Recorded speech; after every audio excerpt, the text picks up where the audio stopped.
Hello friends. Did you know nearly 80% of those who watch my videos aren't subscribed? If you enjoy these stories, please hit that subscribe button and leave a like. It really helps. Thank you for being here. By the way, where are you watching from? Let me know in the comments. The weather reports had been warning about the storm system moving through West Virginia for 3 days, but Abner Whitlock had a delivery schedule to keep. 23 years behind the wheel of an 18-wheeler had taught him plenty about dangerous conditions, and he figured this would be just another rough night on the mountain passes. The load of industrial equipment needed to reach Pittsburgh by morning, and the bonus for on-time delivery would cover his daughter's college textbooks for the semester. That kind of money made the risk seem worthwhile, or at least that's what he kept telling himself as he watched the dark clouds gathering over the Appalachian ridges. The first drops of rain hit his windshield just after he crossed into Fayette County on Route 19.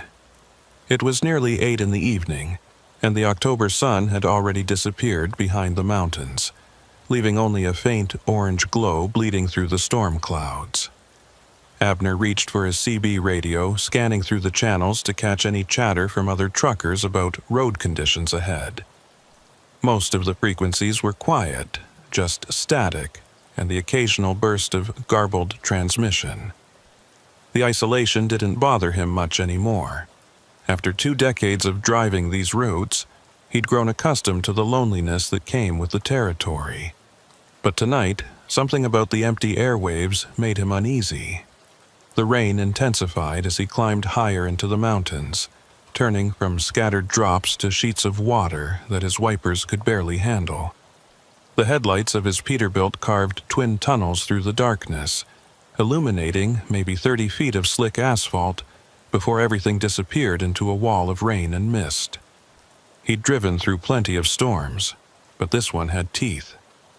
The wind came in sudden gusts that pushed his loaded trailer sideways, forcing him to constantly correct his steering. Each time the trailer swayed, he could feel the weight of the industrial machinery shifting, testing the limits of the tie-down straps. About an hour into the storm, he caught sight of a faded road sign through the rain. Beckwith, 5 miles. He knew the name from old maps, though he'd never had reason to stop there. Beckwith had been a coal mining town back in the early 1900s, one of dozens that dotted these mountains before the mines played out and the people moved on. According to the stories he'd heard at truck stops over the years, the place had been completely abandoned since the late 60s when the last mine closed after a cave-in killed 13 men. The state kept the exit open as an emergency turnoff, but there was nothing there anymore except rotting buildings and bad memories. The rain turned to hail just as he passed the Beckwith exit sign. Chunks of ice the size of marbles hammered against his cab, creating a deafening roar that drowned out even the sound of his diesel engine. The temperature gauge on his dashboard showed it had dropped 15 degrees in the last 10 minutes, and he could see his breath fogging in the cab despite the heater running full blast. This wasn't just a storm anymore. It was turning into something worse. The rational part of his brain, the part that had kept him safe through 23 years of driving, was telling him to pull off and wait it out. He almost missed the movement in his side mirror. Through the chaos of rain and hail, he caught a glimpse of something on the shoulder of the road. It looked like a person, standing perfectly still despite the violence of the storm. No rain gear, no umbrella, just standing there watching his truck pass. Abner's first instinct was to stop and offer help, but something about the figure's stillness, the unnatural way they stood unmoved by the wind and rain, made him keep driving. He checked his mirror again, but the figure had already vanished into the darkness behind him. The hail grew larger, golf ball-sized chunks now slamming into his truck with enough force to leave dents. The windshield developed a spiderweb crack in the upper corner, and Abner knew he couldn't keep going. The next exit was 15 miles away, too far in these conditions. He'd have to double back to Beckwith and find somewhere to wait out the worst of the storm. The thought of stopping in that abandoned town made his skin crawl, but staying on the road would be suicide. He took the exit slowly, his headlights sweeping across a rusted sign that read, "Welcome to Beckwith, coal capital of Fayette County." Someone had spray-painted over it years ago with words he couldn't make out through the rain. The exit ramp was in worse shape than the highway, full of potholes and cracks where weeds had pushed through the asphalt. His truck bounced and rattled as he descended into the valley where the town lay hidden. The main street of Beckwith appeared through the storm like something from a nightmare. 2 rows of abandoned buildings lined the road, their windows either boarded up or gaping open like dead eyes. The architectural style belonged to another era, all red brick and ornate stonework that had been beautiful once, but now seemed to loom threateningly in the darkness.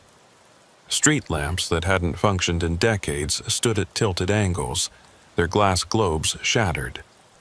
The only light came from his headlights reflecting off the rain-slicked street and the occasional flash of lightning that illuminated the dead town in stark, terrifying detail. He drove slowly down Main Street, looking for somewhere to park his rig safely. Most of the buildings were too close together, without enough clearance for his trailer. The rain hammered against his cab relentlessly, and the wind howled through the empty structures on either side of him. About halfway through town, he spotted what looked like an old gas station with a wide lot out front. The canopy had partially collapsed, but there was enough space to pull his truck in and get some shelter from the worst of the storm. As he maneuvered his rig into the lot, his headlights swept across the front of the gas station. The windows were intact, but filmed with decades of grime, and he could make out the shapes of old pumps that hadn't dispensed fuel since the Johnson administration. But what made him pause was the light he thought he saw inside the building. Just a flicker of something that disappeared as soon as his headlights moved past. He told himself it was just a reflection, a trick of the lightning, but his hands were trembling slightly as he set the parking brake. The storm raged around him, but inside the cab, he was relatively safe and dry. He reached for his thermos of coffee, now lukewarm, and took a long drink while watching the rain cascade down his windshield. The radio was nothing but static on every channel, not even the emergency broadcast system coming through. His cell phone showed no signal, which wasn't surprising this deep in the mountains. He was completely cut off from the outside world, alone in a dead town with only the storm for company. That's when he heard the sound of breaking glass. It was distinct even over the storm, the sharp crack and tinkle of a window shattering somewhere nearby. Abner peered through his rain-streaked windows, trying to see what had caused it.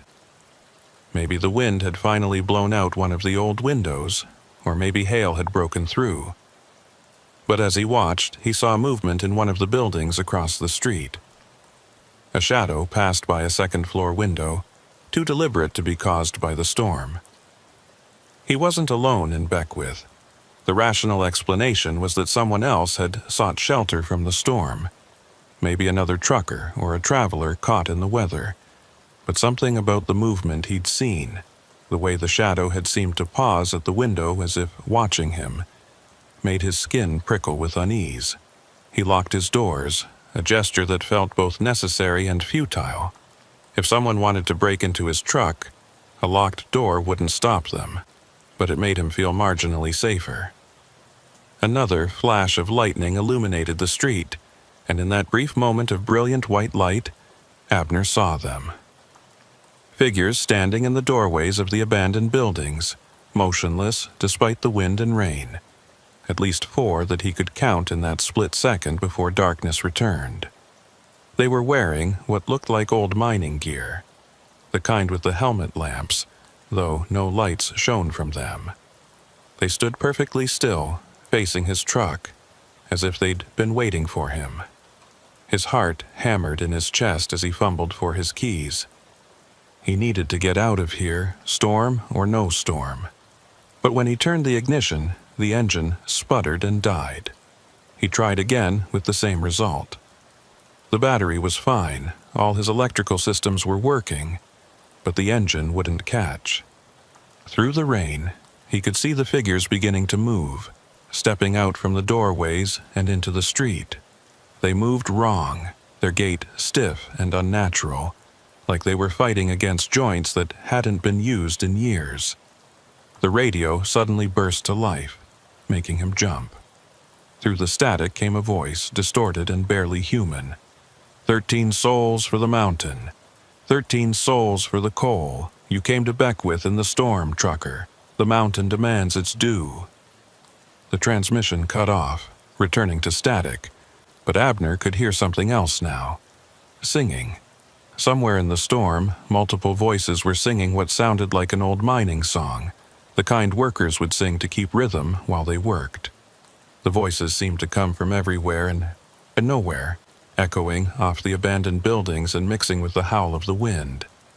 He tried the engine again, pumping the gas pedal and muttering prayers he hadn't said since childhood.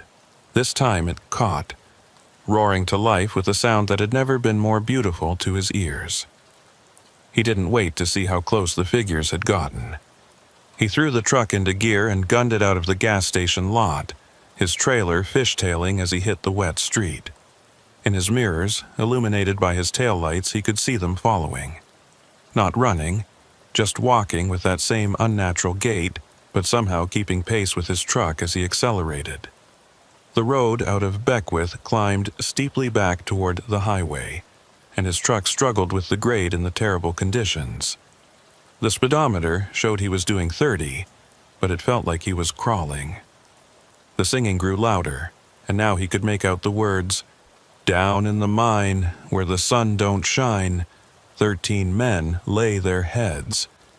The mountain took what the mountains owed, and 13 more it fed." Over and over, the verse repeated, growing louder and more distorted with each repetition. His windshield cracked further as something struck it. Not hail this time, but what looked like a chunk of coal. More pieces began hitting his truck, thrown from the darkness on either side of the road. Each impact left a black smear on his windshield, making it harder to see. The figures were still behind him. He could see them every time lightning flashed, maintaining that impossible walking pace that somehow kept them close to his struggling truck. The exit ramp finally appeared through the rain, and Abner took it at a dangerous speed, his trailer swaying sickeningly as he merged back onto the highway. He didn't slow down, didn't look back, just kept driving through the storm with his cracked windshield and dented cab. The singing faded gradually, swallowed by distance and rain, but he didn't feel safe until he'd put 50 miles between himself and Beckwith. He drove straight through to Pittsburgh without stopping, arriving at dawn with his cargo intact, but his nerves shattered. When he told his dispatcher about the detour to Beckwith, the man looked at him strangely. "Beckwith? That exit's been closed for 5 years, Abner. State condemned the ramp after it partially collapsed." But Abner knew what he'd seen, what he'd experienced. The dents in his cab and the coal dust embedded in his windshield cracks were proof enough for him. He found a newspaper article later, searching through online archives during a sleepless night. October 15th, 1968. Mine collapse kills 13 in Beckwith. The date caught his attention. He'd driven through Beckwith on October 15th, exactly 55 years after the disaster. The article mentioned that the bodies were never recovered, the mine shaft having collapsed so completely that rescue efforts were abandoned after a week. 13 miners entombed forever in the mountain, their families left to grieve without even bodies to bury. There was something else in the article that made his blood run cold. A survivor, a man named Foster McQuaid, who'd been running late to his shift that day, told reporters that the mine had been showing signs of instability for weeks. The company had ignored the warnings, pushing the men to keep working despite the danger. "The mountain was angry," McQuaid was quoted as saying. "It had given us its coal for years, and we kept taking more. The mountain always collects what it's owed, one way or another. Abner Whitlock didn't sleep for 3 days after the incident at Beckwith. Every time he closed his eyes, he saw those figures walking through the storm, heard that infernal singing echoing through the mountains. His wife noticed the change immediately when he got home from the Pittsburgh run. The dents in his truck, the coal dust still embedded in the windshield cracks, the way his hands trembled when he tried to drink his morning coffee. She didn't push him to talk about it, but he could see the worry in her eyes every time she looked at him. The company wanted him back on the road within the week. There were loads to haul, schedules to keep, and Abner had never missed more than a day or two of work in his entire career. But something fundamental had changed in him during that storm.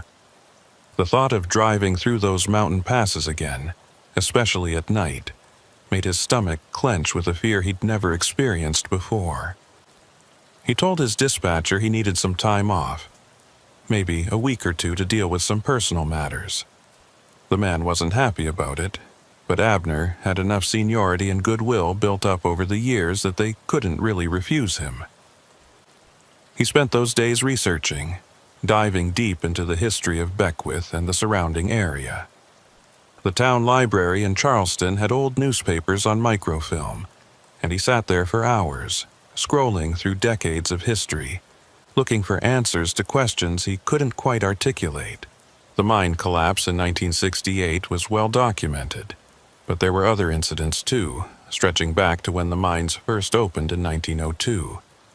Cave-ins, explosions, fires that burned for weeks underground. The mountains had claimed hundreds of lives over the years, swallowing men whole and sometimes never giving them back. What disturbed him most were the patterns he began to notice. Every few years, there would be reports of strange incidents during storms. Travelers claiming to see lights in the abandoned town, voices calling from the empty mine shafts, figures walking the streets in outdated mining gear. The reports were always dismissed as hallucinations brought on by the weather, tricks of light and shadow in the rain, but there were too many of them to ignore, and they all shared similar details. The walking figures, the singing, the sense of being watched and followed. One article from 1979 caught his attention particularly. A trucker named Solomon Harwick had reported being chased out of Beckwith during a severe thunderstorm. His description matched Abner's experience almost exactly, right down to the chunks of coal being thrown at his vehicle. Harwick had been so shaken by the experience that he'd quit trucking altogether, moving to Florida and taking a job at a marina. The newspaper had treated it as a human interest story, a curiosity piece about the power of mountain legends to affect the human mind. But Abner knew better. Harwick had seen the same things he had. He tried to find Foster McQuaid, the survivor mentioned in the 1968 article, but the trail went cold after the mid-70s. The man had lived in Beckwith for a few years after the disaster, one of the last holdouts as the town slowly died around him. Then he simply vanished from the records. No death certificate, no forwarding address, just gone. Some of the other survivors' families had similar stories. They'd stayed in the area for a while, then disappeared without explanation. It was as if the mountain had eventually claimed them too, just on a delay. His research was interrupted one evening by a phone call from his dispatcher. There was a priority load that needed to go through West Virginia, and they were short on drivers. The regular route would take him within 20 miles of Beckwith, though he wouldn't need to go through the town itself. The pay was double the normal rate, hazard pay for dealing with another storm system that was moving through the area. Abner's first instinct was to refuse, but the rational part of his mind argued that he was being foolish. He'd driven these roads for decades without incident. One bad experience shouldn't define his entire career. Against his better judgment, he accepted the job. His wife begged him not to go, said she had a bad feeling about it, but he assured her he'd be fine. He wouldn't go near Beckwith, wouldn't even take that exit no matter what happened. It was just another run through the mountains, something he'd done 1,000 times before. But as he climbed into his cab and started the engine, he couldn't shake the feeling that he was making a terrible mistake. The storm hit earlier than predicted, catching him still 50 miles from his destination.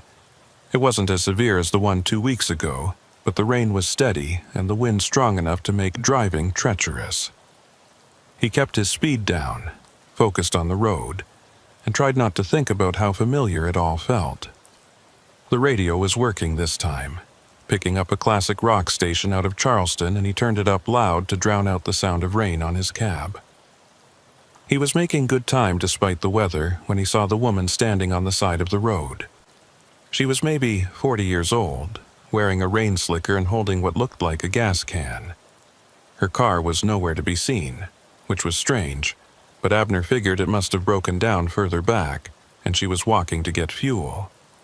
Every instinct told him to keep driving, but he couldn't just leave someone stranded in this weather. He slowed down and pulled over about 50 feet ahead of her. She approached his passenger door and he rolled down the window just enough to talk. The rain was driving hard, and she had to shout to be heard. "Thank you for stopping. My car died about a mile back.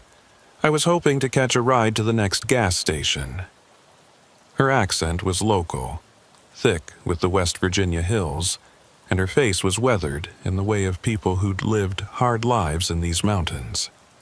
Something about her seemed familiar, though Abner couldn't place it. "Where's your car exactly?" he asked, scanning his mirrors for any sign of a vehicle on the shoulder behind them. The woman pointed vaguely back down the road, but in the rain and darkness he couldn't see anything. His unease grew, but she looked genuinely distressed, water streaming down her face, shivering in the cold. "The next station is about 10 miles, he said finally. "I can give you a ride that far." She climbed into the cab, bringing the smell of rain and something else with her, something earthen and old, like soil that had been disturbed after lying undisturbed for years. As she settled into the passenger seat, Abner got a better look at her face in the cab's interior light. There was something off about her features, a grayish pallor to her skin that the cold couldn't quite explain. Her eyes were dark, almost black in the dim light, and they seemed to look through him rather than at him.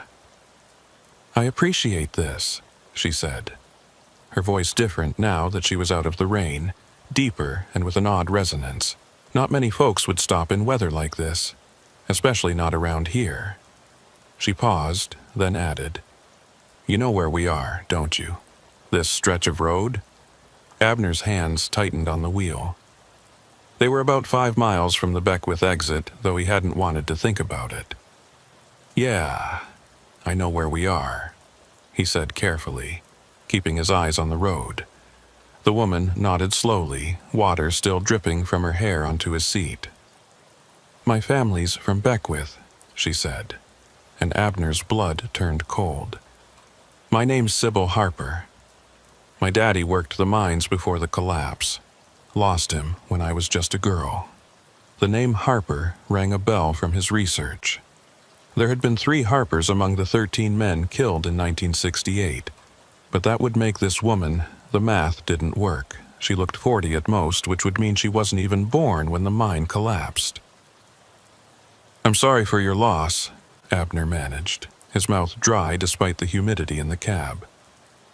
Sybil turned to look at him fully, and in the brief illumination of passing lightning, her face seemed to shift and change, aging decades in an instant before returning to its previous appearance. "Loss," she repeated, as if tasting the word. "That's a funny way to put it. They're not lost, they're still here, still in the mountain. The mountain keeps everything it takes." The radio crackled and went to static, then began picking up fragments of what sounded like old transmissions, voices from CB radios that hadn't been used in years. Trucker call signs from the 70s and 80s, people reporting road conditions, checking on each other, all overlapping in a chaotic mess of sound. Through it all, Abner could hear that singing again, faint but unmistakable. Down in the mine where the sun don't shine. You need to let me out, Sybil said suddenly, her voice urgent. Right here. Now. They were in the middle of nowhere, no gas station in sight, no buildings, nothing but dark forest on either side of the road. There's nothing here, Abner protested, but she was already reaching for the door handle. Stop the truck, she demanded, and something in her voice made him comply, pulling over to the shoulder. She opened the door and stepped out into the storm, then turned back to look at him. In the red glow of his tail lights, her face was completely different, older, ancient even, with skin like worn leather and eyes that reflected the light like an animal's.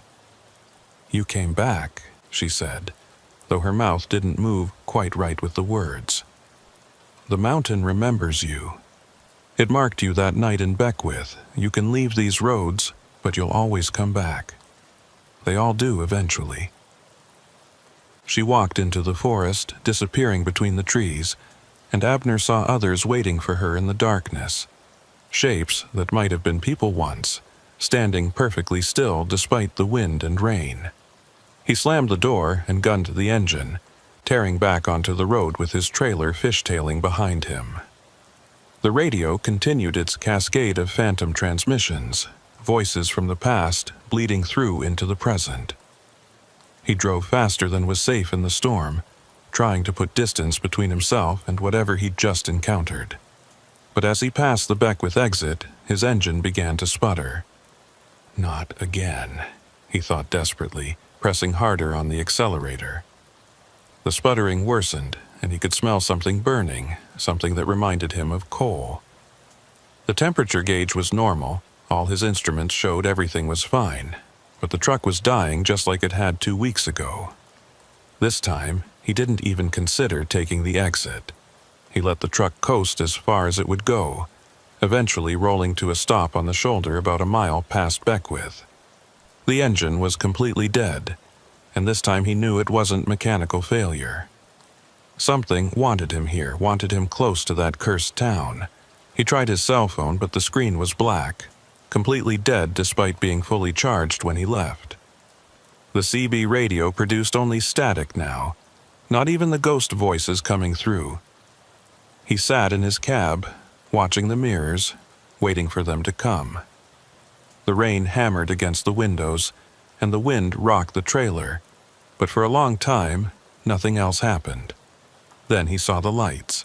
Not headlights from vehicles, but smaller lights, bobbing and weaving through the rain. Mining helmets, he realized. Dozens of them emerging from the forest on both sides of the road, converging on his truck. They moved in that same unnatural way he remembered, stiff and mechanical, as if their bodies were being operated by something that didn't quite remember how human movement worked. As they got closer, he could see their faces, or what remained of them. Gray skin stretched tight over skulls, eyes that were just dark holes, mouths that opened and closed without sound. They were singing, he could feel it more than hear it, the vibration traveling through the ground and into his truck. One of them approached his door, and Abner recognized the uniform despite its deteriorated state. The name tag was still visible. McQuaid. Foster McQuaid. The survivor who had been running late that day in 1968. But he hadn't survived, Abner realized. None of them had survived. The mountain had claimed them all eventually, one way or another, and now they served it, bringing it new offerings. McQuaid raised his hand and knocked on the door. 3 slow, deliberate raps that echoed through the cab. When Abner didn't respond, he knocked again, harder this time. The others had surrounded the truck now, dozens of figures in mining gear, all standing perfectly still in the storm. Waiting. The knocking came again, and this time Abner heard McQuaid's voice, distorted and hollow but still understandable. "Open up, trucker. The mountain wants to meet you properly this time." Abner's hand moved toward the door handle against his will, his muscles responding to something other than his own commands. He fought against it, gripping the steering wheel with his other hand, but the compulsion was strong. The door locks clicked open by themselves and the door began to swing wide. The storm rushed in, carrying with it the smell of coal dust and decay, and Foster McQuaid stood there, his hollow eyes somehow still capable of expressing a terrible patience.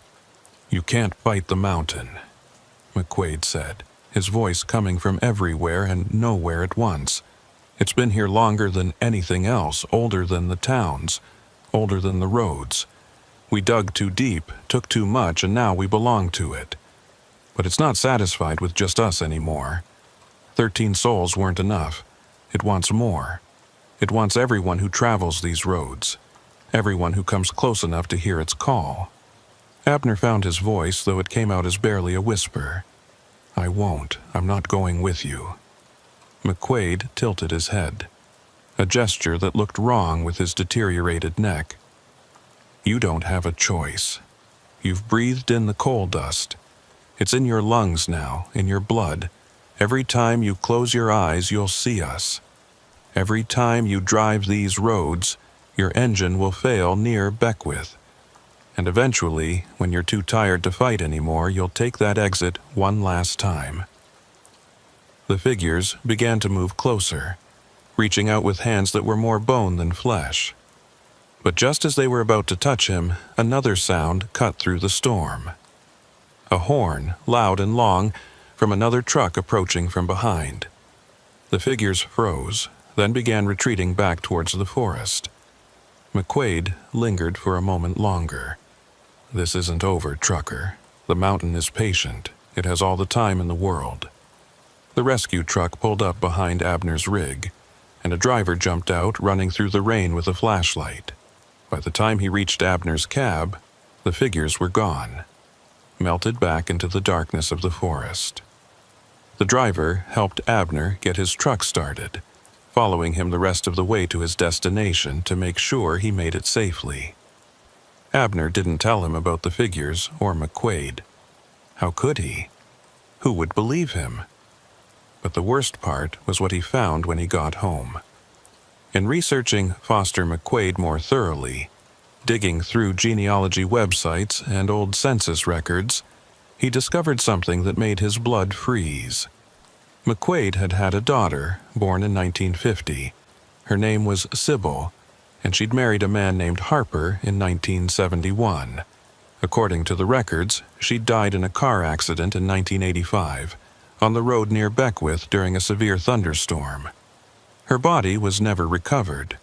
The woman he'd picked up, the one who'd sat in his cab and spoken to him, had been dead for almost 40 years, but somehow the mountain had sent her to him, used her to deliver its message.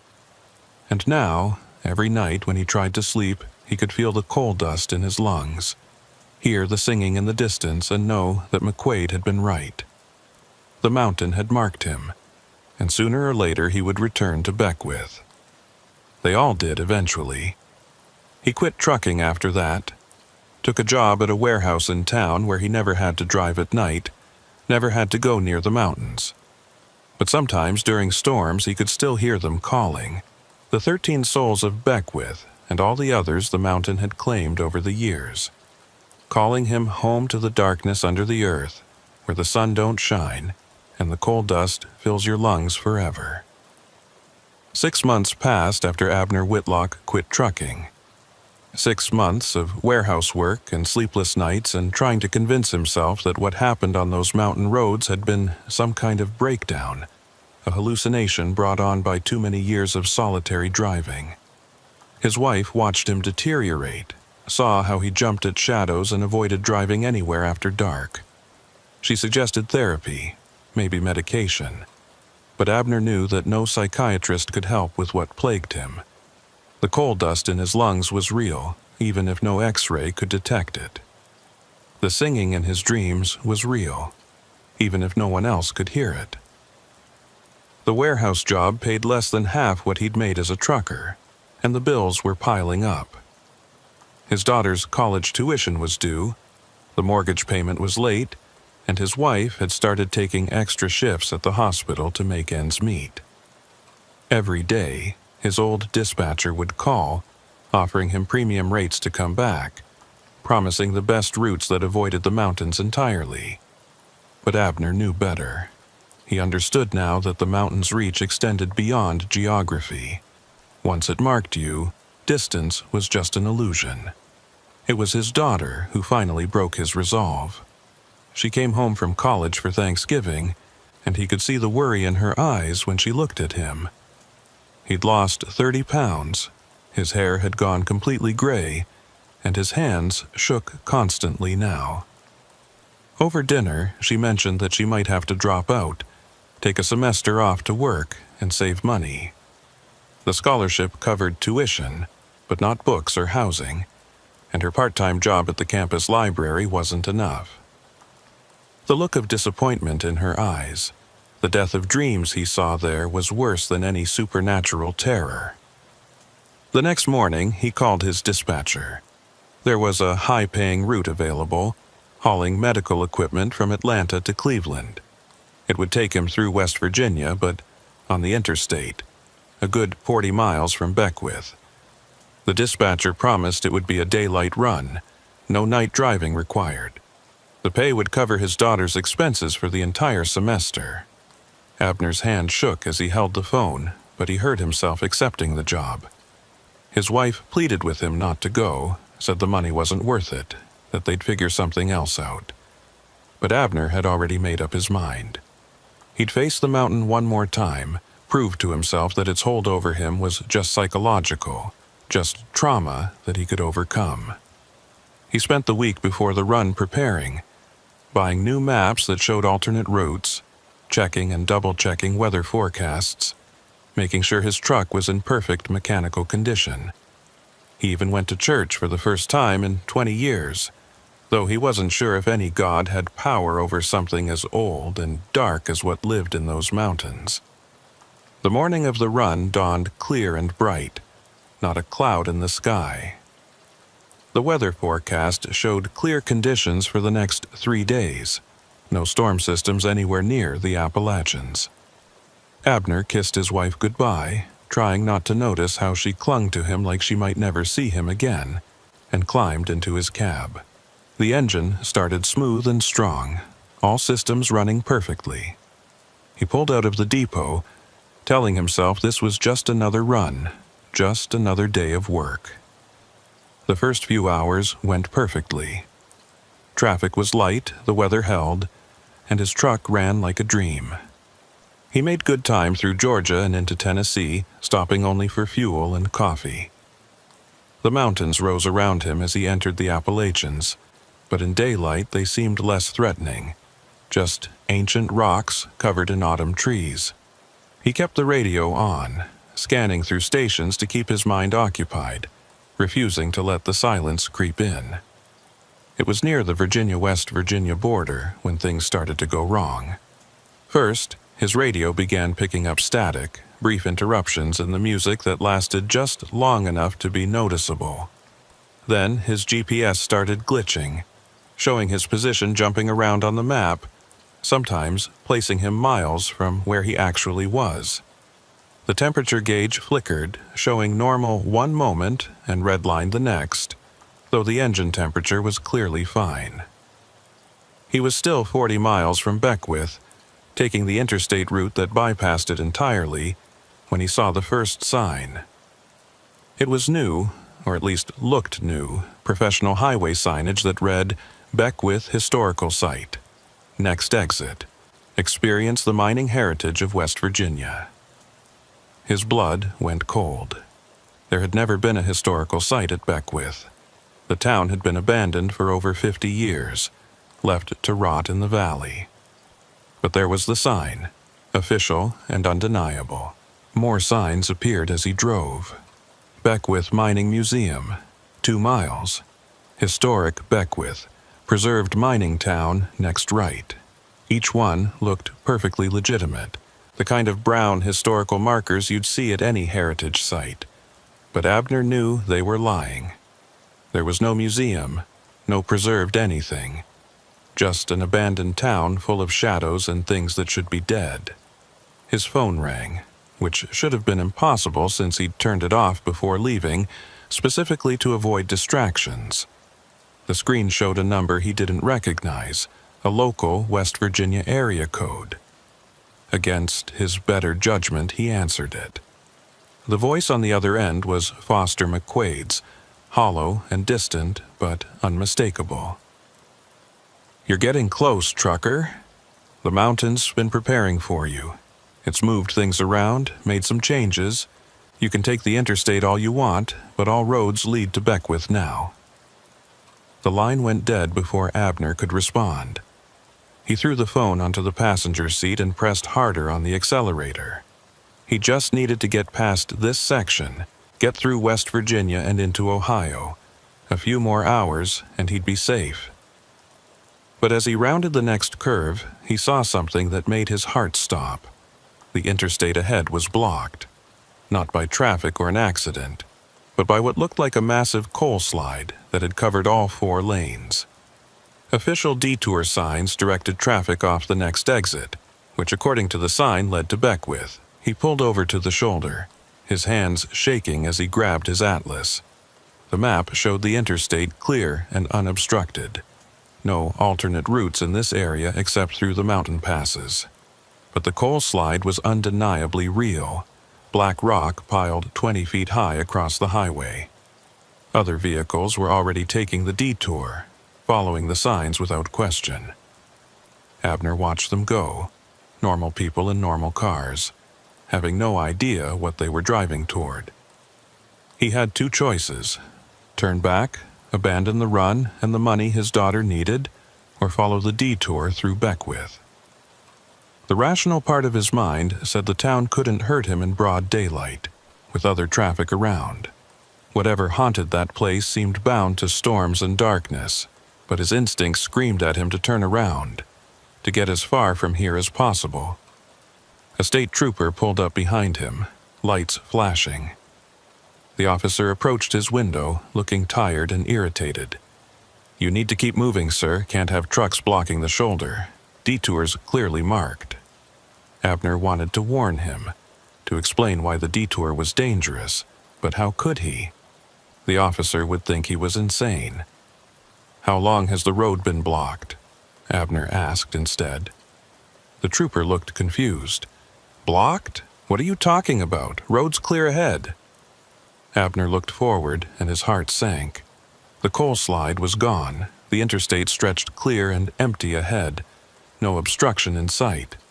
But the detour signs remained, and now the trooper was directing him toward them. "Take the detour, sir. Construction work ahead. Interstate's closed for the next 10 miles. The officer's eyes were wrong, Abner realized. They had that same hollow quality he'd seen in McQuaid's face, like something was looking out through them that wasn't quite human. With no choice, Abner followed the detour signs. The exit ramp curved down into a valley he didn't remember from his previous trips, though he must have passed it hundreds of times. The road was newer than it should be, smooth asphalt with fresh yellow lines, not the cracked and weed-choked pavement he remembered. Other vehicles traveled alongside him, but their windows were dark, and he couldn't see the drivers inside. The signs for Beckwith began immediately. "Welcome to historic Beckwith, a living monument to West Virginia's mining heritage." The road wound down into the valley, and Abner could see the town ahead, but it wasn't the abandoned ruin he remembered. Buildings that had been collapsing were now restored, painted in bright colors that belonged to another era. The streets were clean, lined with functioning street lamps that shouldn't exist. And there were people, dozens of them, walking the sidewalks in period clothing like actors at a historical recreation. He drove slowly down Main Street, his truck seeming out of place among the restored storefronts and carefully maintained facades. The gas station where he'd parked during the storm was now a gleaming vintage service station, complete with attendants in 1950s uniforms. The other vehicles that had taken the detour were nowhere to be seen, as if they'd simply vanished once they entered the town. A woman stepped into the street ahead of him, forcing him to stop. It was Sybil Harper, but not as she'd appeared in his truck that night. She looked younger, healthier, dressed in a pristine 1960s dress with her hair perfectly styled. She walked to his driver's side window and smiled, an expression that didn't reach her eyes. "Welcome back, Mr. Whitlock. We've been preparing for your visit. The museum is just ahead, in the old company store. Foster's waiting for you there." Abner kept his hands on the wheel, fighting the urge to floor it and try to escape. "This isn't real," he said, his voice barely above a whisper. Sybil's smile widened, showing too many teeth. "Real is a funny concept, Mr. Whitlock. This town is as real as the mountain wants it to be. Some days it's ruins, some days it's like this. Today, for you, it's showing its best face. The museum has something special prepared, just for you." She stepped back, gesturing for him to continue forward. The other pedestrians had stopped walking and were all facing his truck now, watching with those hollow eyes. Men in mining gear, women in vintage dresses, children in old-fashioned school clothes. None of them moved, none of them blinked. They just stood and stared as he drove past. The company store loomed ahead, a 3-story brick building that had been a burnt-out shell the last time he'd seen it. Now it stood pristine, with Beckwith Mining Museum painted in gold letters above the entrance. The parking lot was empty except for a single vehicle, an old pickup truck that looked familiar. As Abner pulled in, he realized it was the same truck that had stopped that first night, the one driven by the man who'd offered to help him. He sat in his cab for a long moment, engine idling, debating whether to go inside. But he knew he didn't really have a choice. The mountain had orchestrated this, brought him here for a purpose. Until he faced whatever was in that museum, it wouldn't let him leave. Every road would lead back to Beckwith. Every detour would circle around to this moment. The museum's front door was open, spilling cool air that smelled of coal dust and something else, something organic and wrong. Abner climbed down from his cab, his legs unsteady, and walked toward the entrance. The street behind him had gone completely silent, even the sound of his still-running truck seeming muffled and distant. At the threshold he paused, looking back to see all the townspeople had moved closer, forming a semicircle around his truck. Inside, the museum was dark despite the daylight outside. Display cases lined the walls, filled with mining equipment, old photographs, and newspaper clippings. But the photos were wrong. They showed faces he recognized, people who shouldn't be in pictures from the early 1900s. His own face stared back at him from a group photo labeled Beckwith Mining Crew, 1913. In the image, he stood among 13 miners, all with those hollow eyes, all wearing expressions of terrible resignation. Foster McQuaid emerged from the shadows between displays, looking more solid than he had during their last encounter. He wore a suit now, formal and old-fashioned, like a funeral director from another era. "Welcome to our museum, Mr. Whitlock. We've been collecting for a long time. Every person who's driven these roads, everyone who's been touched by the mountain, has a place here. Your place has been waiting since before you were born." The displays changed as Abner watched, the photographs shifting to show different scenes. His truck appearing in images from the 1930s, 1980s, 1950s. Always the same truck, always with him at the wheel, even in pictures that predated his birth by decades. In some images he was alone. In others, shadowy figures filled his cab, passengers he didn't remember picking up. "The mountain exists outside of time," McQuaid explained, his voice echoing strangely in the dark space. "Past, present, future. They're all the same to it. Everyone who travels these roads has always traveled them, will always travel them. You've been driving through Beckwith for 100 years, Mr. Whitlock. You just don't remember all of it yet.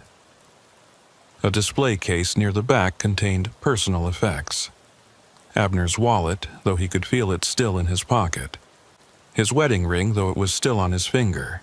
His daughter's college acceptance letter, aged and yellowed as if it were decades old. And a death certificate, dated October 15th, 1968, listing Abner Whitlock among the 13 miners killed in the collapse.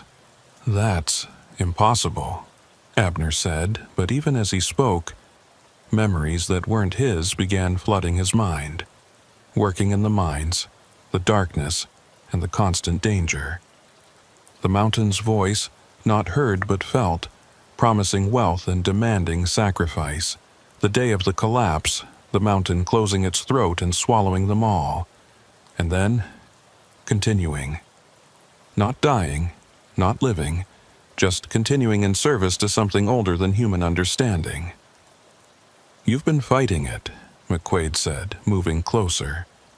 All these years of driving, you've been fighting the memory of what you really are. But the mountain is patient. It knows you'll remember eventually. You'll take your place with the rest of us, keeping the roads active, bringing new souls to feed the mountain's hunger. It's not a bad existence once you accept it. The fighting is what makes it horrible. The museum walls began to shift and change, becoming rock walls, becoming mine shafts. The ceiling pressed down, and Abner could hear the mountain's heartbeat, slow and steady and ancient. Coal dust filled the air, coating his lungs with every breath. He was drowning in it, suffocating on the weight of stone and time and impossible memories. But then he heard something else, his truck's horn, blaring long and loud from outside. Not controlled by him, but by something else. The sound cut through the mountain's presence like a blade, and suddenly Abner could move again.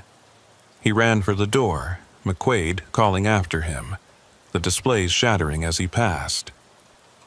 The townspeople parted as he reached his truck, their faces showing something like fear. In his cab, on the passenger seat, sat a small figure he hadn't noticed before. A child's toy, a little wooden miner his daughter had made for him in shop class years ago. A Father's Day gift he'd kept on his dashboard until it disappeared during that first night in Beckwith. Now it was back, and it was warm to the touch, almost burning. As his fingers closed around it, he felt something break, some connection the mountain had forged. The town began to fade around him, the restored buildings crumbling back into ruins, the people dissolving into shadow. McQuaid stood in the museum doorway, his form flickering between solid and transparent. "This isn't over," he called out. "The mountain never forgets. You'll be back. They all come back." But Abner was already driving, his truck's engine roaring with more power than it should have. The road ahead shifted and changed, trying to loop back toward Beckwith, but he followed some instinct deeper than thought, taking turns that shouldn't exist, finding passages through the mountains that weren't on any map. The wooden miner grew hotter in his pocket, and he realized his daughter had carved something into its base, words he'd never noticed before. Dad's guardian angel. Hours passed, or maybe minutes, time flowing strangely as he fled through impossible geography. When the world finally stabilized, he was in Ohio, parked at a truck stop he recognized, the sun setting behind him. His phone showed dozens of missed calls from his wife, his dispatcher, his daughter. According to the timestamps, he'd been gone for 3 days, though the trip should have taken less than 1. He made his delivery, collected his pay, and drove home. But he didn't quit this time. He understood now that running from the mountain only gave it more power. Instead, he kept driving, but never alone. The wooden miner sat on his dashboard, a reminder that love could be stronger than whatever ancient hunger lived in those hills. He took other routes when he could, but when work demanded he pass through West Virginia, he drove with purpose and without fear. Sometimes he still heard the singing, still felt the coal dust in his lungs. On storm nights he could sense them out there, Foster McQuaid and Sybil Harper and all the others the mountain had claimed. But they couldn't touch him anymore, couldn't pull him into their timeless prison. The mountain still remembered him, still called to him, but he had found something stronger to hold on to. 5 years passed after that escape from Beckwith's impossible museum. 5 years of Abner Whitlock driving the highways with his daughter's wooden miner standing guard on his dashboard. He'd learned to live with the mountain's presence, the way someone might learn to live with chronic pain or an old war wound that never quite heals. The coal dust in his lungs remained, showing up on no X-ray, but making itself known with every breath. The singing still echoed in his dreams, 13 voices calling from deep beneath the earth. But the wooden figure seemed to keep the worst of it at bay, a talisman of love against the mountain's ancient hunger. His daughter had graduated college, become an engineer, moved to California where mountains were different things entirely. Younger and less hungry. She called him every Sunday, and he never told her how her simple shop-class project had saved him from something worse than death. His wife had stopped asking about his nightmares, stopped questioning why he kept every light in the house on during thunderstorms, why he collected maps obsessively, marking routes that avoided certain places with red ink. He'd developed a reputation among other truckers as someone who knew the mountains better than most, knew which roads to avoid and when. They'd buy him coffee at truck stops, and he'd tell them about weather patterns and traffic conditions, but never about the things that moved through the fog, never about the towns that existed sometimes but not always, never about the roads that led to places that weren't on any map. Some knowledge was too dangerous to share. It was a Tuesday morning in late October when everything changed. Abner was home, enjoying a rare week off when the phone rang. His dispatcher's voice was strange, formal in a way that immediately set off alarm bells in Abner's mind. There had been an accident. Another driver, a young man named Cornelius Ashford who'd just started with the company 3 months ago, had gone missing on a run through West Virginia. His truck had been found abandoned on the shoulder of Route 19, about 2 miles from the Beckwith exit. The engine was still running, the cargo untouched, but Cornelius was gone. The state police were investigating, but the company was conducting its own search. They wanted Abner to help, knowing his familiarity with the area. They'd pay triple rate, hazard pay, plus consultation fees. But it wasn't about the money anymore, hadn't been for years. Abner knew what had happened to Cornelius Ashford, knew where he'd been taken. The mountain had found someone new to feed on, someone who didn't have a wooden guardian or the knowledge to resist its pull. Abner's wife begged him not to go. She'd seen what those mountains did to him, how they aged him beyond his years, how they haunted him even hundreds of miles away. But Abner had already made up his mind. He couldn't leave that young man to the mountain's mercy, couldn't let another soul be added to the 13 that already served that ancient hunger. He packed his truck with things that might help. Road flares, emergency lights, mirrors, anything that might disrupt the darkness that clung to Beckwith.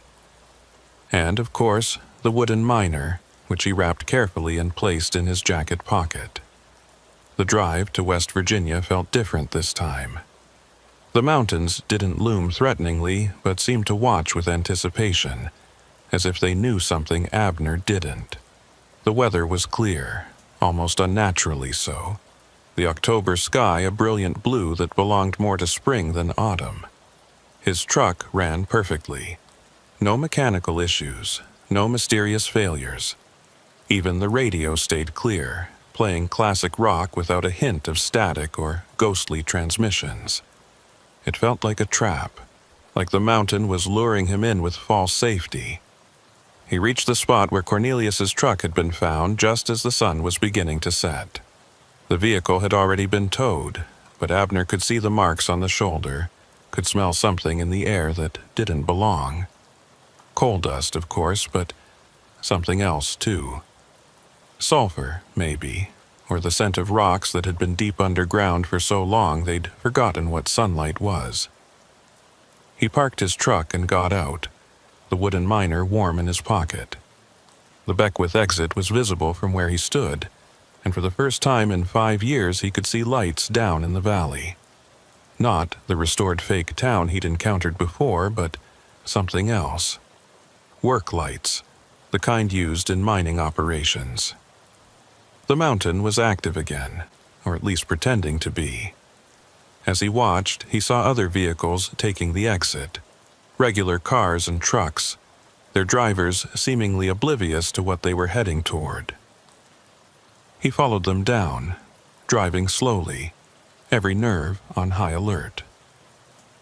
The road was different again. Neither the deteriorated pathway he'd first encountered, nor the pristine asphalt of the museum visit. This time it was functional but worn, like a working road that saw regular use. As he descended into the valley, he could hear machinery, the rumble and clank of mining equipment that should have been silent for over 50 years. Beckwith had transformed again. This time it appeared as a working mining town, circa 1968, just before the disaster. The buildings were functional but showing their age, the streets busy with people in period-appropriate clothing. But these weren't the hollow-eyed phantoms he'd encountered before.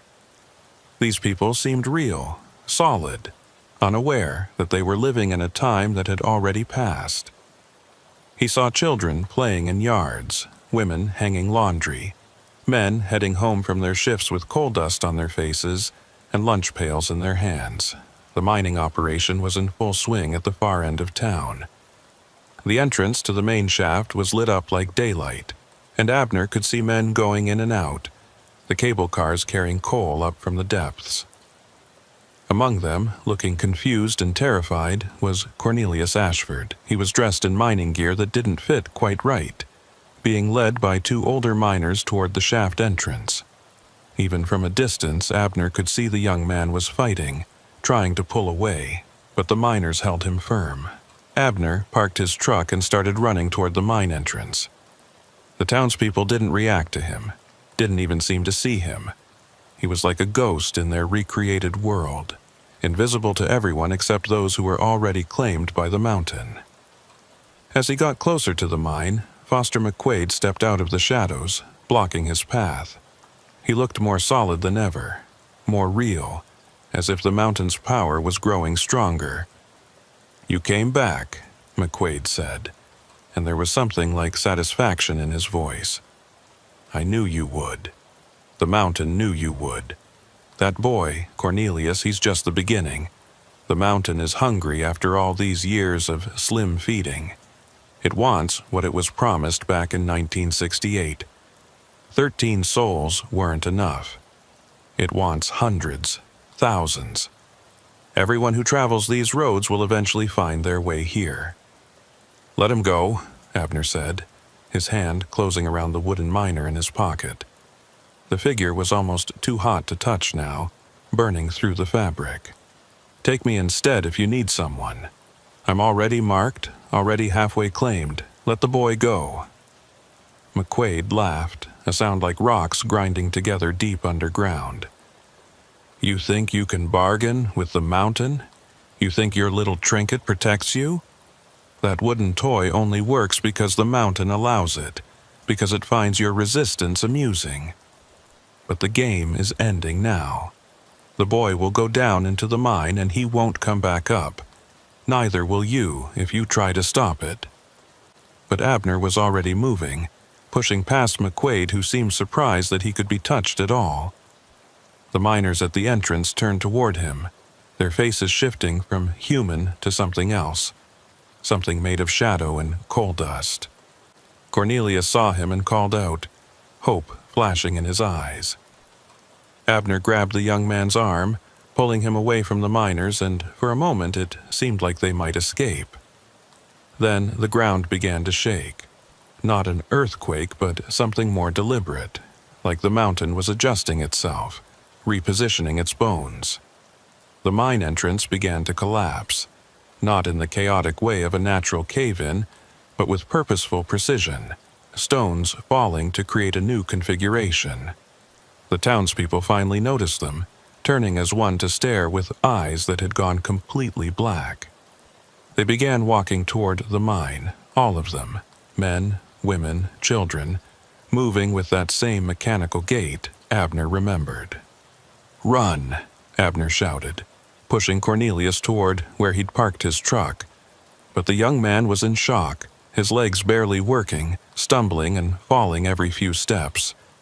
The townspeople were getting closer, and behind them, Abner could see others emerging from the mine, the 13 original victims, still in their mining gear, their faces those of corpses that refused to acknowledge their death.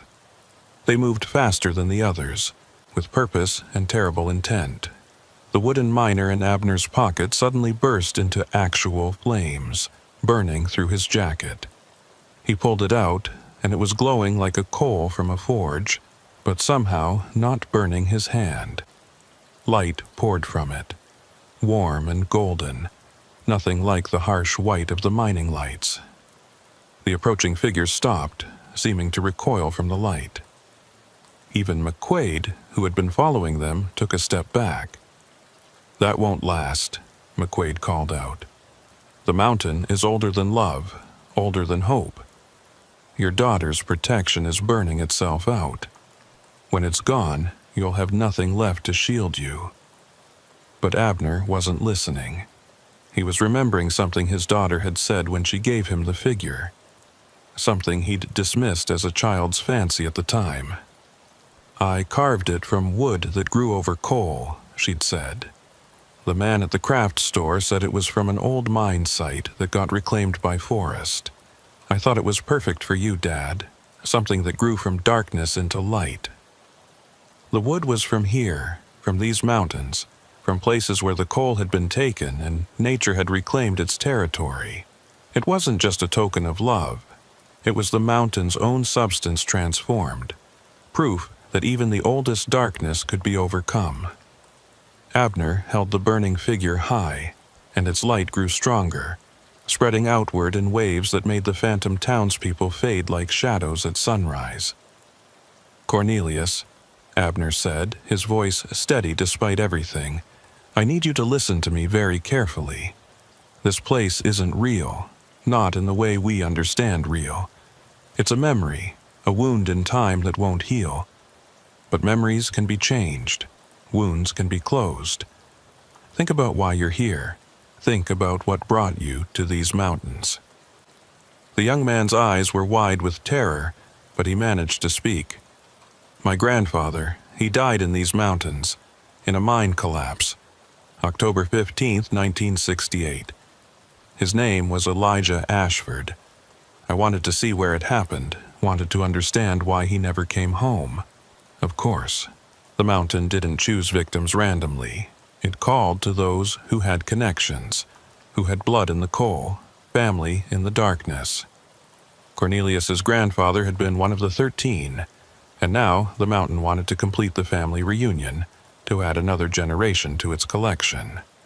"Your grandfather isn't here," Abner said firmly. "Whatever you see, whatever you hear, it's not him. It's just the mountain wearing his face, using his voice. The real Elijah Ashford moved on long ago. His soul isn't trapped here, only his echo, and echoes can't hurt you unless you let them." The burning wooden miner was starting to crack, its light flickering. Around them, the phantom town was beginning to reassert itself, the buildings solidifying, the people becoming more real. But something else was happening too. Other lights were appearing, small at first, but growing stronger. From the forest surrounding Beckwith, from the hills and valleys came points of warm light. Not the cold white of mining lamps, but the warm glow of hearth fires, of home. "What is that?" Cornelius whispered. Abner knew without being told. These were the others, all the souls who had escaped the mountain over the years, all those who had found their own ways to resist its pull. They had come back, not in body but in spirit, to help close the wound that Beckwith represented. Every trucker who had driven past without stopping, every family who had moved away and never returned, every person who had chosen life over the darkness underground. The lights converged on the mine entrance, and where they touched, the phantom structures began to crumble. Not into ruins, but into nothing, dissolving like morning mist. The townspeople faded, their faces showing not anguish but relief, as if they were finally being allowed to rest. Even the 13 miners seemed to pause, their hollow eyes reflecting something that might have been gratitude. Foster McQuaid stood at the mine entrance, no longer looking human at all but like a figure carved from coal itself. "You can't destroy the mountain," he said, his voice echoing from deep underground. "It was here before humans walked these hills. It will be here after you're all dust. This is just a temporary victory." "Maybe," Abner agreed, "but temporary victories are all humans ever get, and we've gotten pretty good at stringing them together into something longer.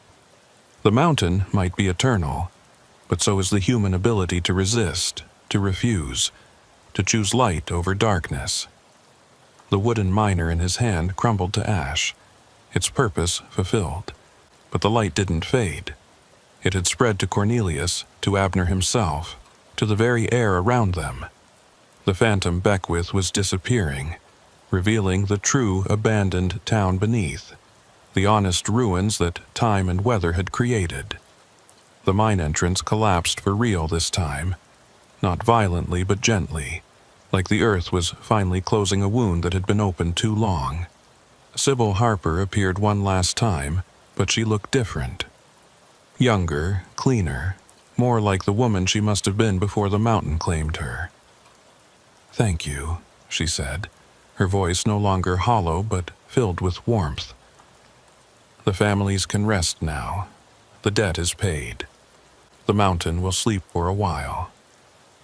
She faded like the others, but her departure felt like a blessing rather than a haunting. Abner and Cornelius stood in the real Beckwith, abandoned and crumbling but no longer haunted. The sun was rising, painting the mountains gold and green, and birds were singing in the trees that had grown up through the old buildings. The mountain was still there, would always be there, but its hunger had been sated, or at least suppressed. The wound had been cauterized, if not healed. They walked back to Abner's truck in silence, both processing what they had witnessed. As they drove out of the valley, Cornelius finally spoke. "My grandfather, was he really one of them, one of the 13? "Does it matter?" Abner asked. "Whatever he was, he's free now. They all are, that's what matters." They drove back to civilization, and Cornelius never returned to trucking. He went back to school, became a teacher, dedicated his life to preserving the real history of mining communities, the human stories beyond the ghost tales. Abner kept driving for a few more years, but the mountains had lost their terror for him. He could pass through West Virginia without hearing the singing, without feeling the coal dust in his lungs. When he finally retired, Abner moved to a small town in the mountains, not far from where Beckwith lay abandoned. Not because the mountain called to him, but because he had learned that darkness was just the absence of light, and someone needed to keep watch to make sure the light stayed lit. He became a local historian, collecting stories from truckers and travelers, documenting the real hauntings and the real escapes, creating a map of places where the old darkness still lingered and teaching people how to pass safely through. His daughter visited him there, bringing her own children, and he taught them about the mountains. Not ghost stories, but real history, the lives and deaths that had shaped these hills. And always, he taught them about light, about love, about the human ability to transform darkness into something else. He carved wooden figures for his grandchildren, little miners and truckers and mountain animals, each one made from reclaimed wood, each one a small rebellion against the darkness underground. Foster McQuaid was right about one thing. The mountain was eternal, or close enough to it. But so was human stubbornness, human love, human refusal to go gently into the darkness. And in that balance, that eternal struggle between the hunger below and the light above, there was something like hope. The roads through West Virginia remained dangerous, especially during storms, especially near certain exits. But they were no longer hopeless. The mountain might call, but humans had learned how to hang up the phone. On storm nights, when the wind howled through the valleys and the rain beat against windows, people still reported seeing lights near Beckwith. But they weren't mining lights anymore. They were warm and golden, like campfires or porch lights or the glow from a wooden figure carved with love. They were reminders that even in the darkest places, even in the belly of the mountain itself, light could find a way to grow. And that was enough. It had to be enough. Because the mountain was still there, still hungry, still waiting. But now it knew that humans were waiting too, watching, ready to light their small fires against the darkness. And sometimes, on very clear nights, if you drove past the Beckwith exit at just the right speed, you could see them all. The souls who had escaped, the ones who had resisted, the lights that refused to be extinguished. They stood guard over the roads, an invisible army of ordinary people who had faced the darkness and chosen light instead.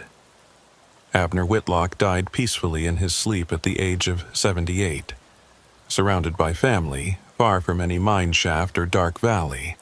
But truckers still report seeing him sometimes, standing by the side of the road near dangerous exits, holding up a light to guide them past. Whether it's true or just another mountain legend, one thing is certain. The roads through Appalachia are safer now. The darkness a little less dark. The mountain's hunger held at bay by the accumulated light of all who refused to feed it. And in Beckwith, in the valley where 13 men died in 1968, nature has completely reclaimed the ruins. Trees grow through the old buildings, their roots breaking apart the foundations, their leaves catching sunlight and turning it into life. The mine entrance is sealed, not by human hands but by the patient work of earth and stone and time. And sometimes, on October 15th, locals say you can hear singing. But it's not the grim work songs of miners anymore. It's something else. Something lighter, like a celebration or a farewell, or maybe just the wind through the leaves, carrying the voices of those who finally found their way home. Eustace Pruitt had been driving the Kentucky backroads for 31 years, and in all that time, he'd developed an understanding with these ancient hills. He knew which routes flooded during spring rains, which mountain passes iced over first in winter, and which stretches of asphalt had been patched so many times they were more tar than original road. The big trucking companies preferred their drivers to stick to the interstates, but Eustace had learned long ago that the backroads, for all their challenges, could shave hours off certain runs if you knew how to read them right.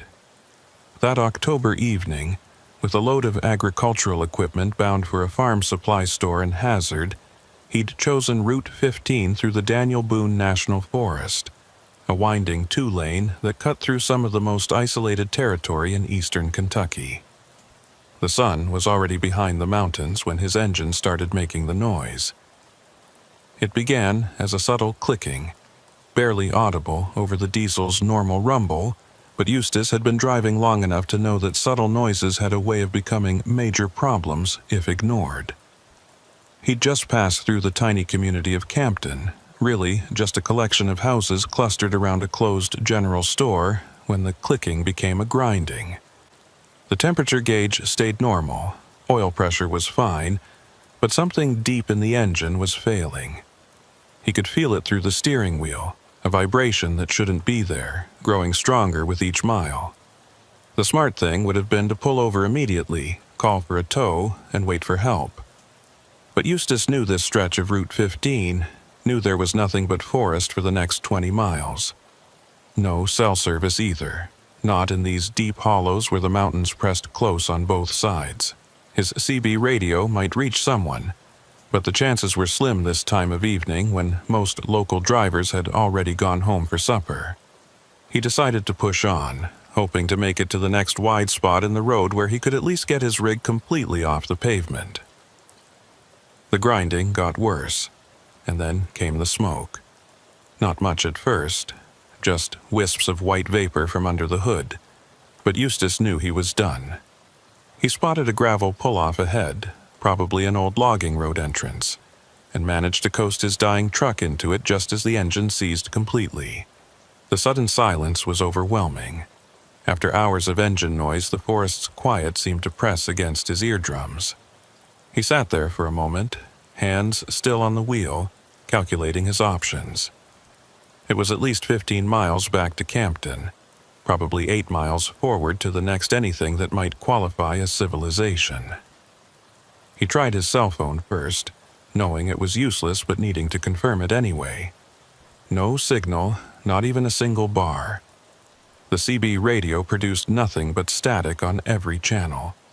He was well and truly stranded, something that hadn't happened to him in probably 15 years. Eustace climbed down from the cab, grabbing his flashlight even though there was still maybe 30 minutes of dusk left. The damage under the hood was worse than he'd expected. Oil was everywhere, and he could see where something had punched through the engine block. This wasn't a roadside fix. This truck needed a complete engine rebuild. The forest around him was already taking on that peculiar quality it had at twilight, when familiar shapes became uncertain, and shadows seemed to move independently of what cast them. He'd grown up in these mountains, spent his childhood exploring hollers and ridges not too different from this one, but that had been a long time ago. 30 years of driving trucks had given him a different relationship with the wilderness. Now it was something he passed through, viewed through windshield glass, not something he existed within. Standing there on that gravel pull-off with his broken truck, he felt that old childhood unease returning, the awareness of how small a human was compared to these ancient hills. He was weighing his options, debating whether to start walking back toward Campton or wait until morning when he heard the voice. "That's a bad spot for a breakdown, friend." Eustace turned to find a man standing at the edge of the forest, maybe 20 feet away. He was certain the man hadn't been there moments before, hadn't heard any footsteps on the gravel or leaves. The stranger was probably in his 60s, wearing overalls and a flannel shirt that had seen better decades, with a face weathered by sun and hard living. He looked like any of 100 mountain men Eustace had encountered over the years, except for his eyes. They were pale blue, so pale they were almost white, and they didn't seem to focus quite right, as if he was looking through Eustace rather than at him. "Engine seized up on me," Eustace said, trying to keep his voice casual despite the unease crawling up his spine. "You live around here?" The man nodded slowly, a gesture that seemed to require more effort than it should. "Got a place about a half-mile through them trees. Name's Zebediah Yates. Most folks that know me call me Zeb." He paused, those pale eyes finally focusing on Eustace's truck. "That's a lot of machinery you're hauling. Agricultural equipment, by the look of it." Something about the way he said it, the knowledge in his voice, made Eustace uncomfortable. The equipment was covered by tarps, not easily identifiable from a distance. "Yeah, heading to Hazard," Eustace replied. "Don't suppose you have a phone I could use? Need to call for a tow." Zebediah shook his head. That same slow, deliberate movement. "No phone. We don't hold with such things. But you're welcome to spend the night. My family's place is just through the woods. We got food, a warm bed. Come morning, my boy can drive you to town." Every instinct Eustace had developed over 3 decades of driving told him to decline politely and start walking. There was something off about this man, something that went beyond the usual mountain eccentricity. But the light was fading fast now, and the temperature was dropping. These Kentucky mountains got cold in October once the sun went down, and he was wearing just a light jacket. 8 miles to the next town was a long walk in the dark, and that was assuming he remembered the distance correctly. "That's mighty kind of you," Eustace heard himself saying. "I'd appreciate that. Let me just lock up my truck."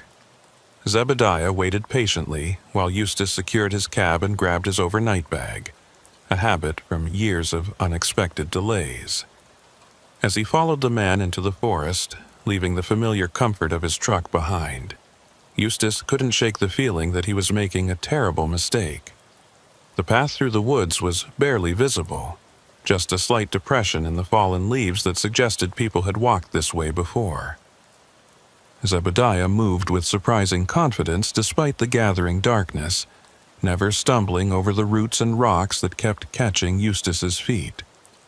They walked in silence for what felt like much longer than half a mile, the forest growing denser, older, the trees so thick overhead that the last of the twilight barely penetrated. Just when Eustace was about to suggest they'd gotten lost, he saw lights ahead. The Yates place was like something out of another century, a collection of buildings clustered in a hollow, all of them built from logs that had gone gray with age. The main house was 2 stories, with a stone chimney releasing a steady stream of smoke into the evening air. There were several outbuildings, what looked like a barn, a smokehouse, maybe a root cellar built into the hillside. Oil lamps provided the only light, their yellow glow making the windows look like eyes watching their approach. The whole scene should have been quaint, rustic, a piece of living history. Instead, it felt wrong, like a movie set or a museum display, something trying too hard to be what it appeared to be. "Family!"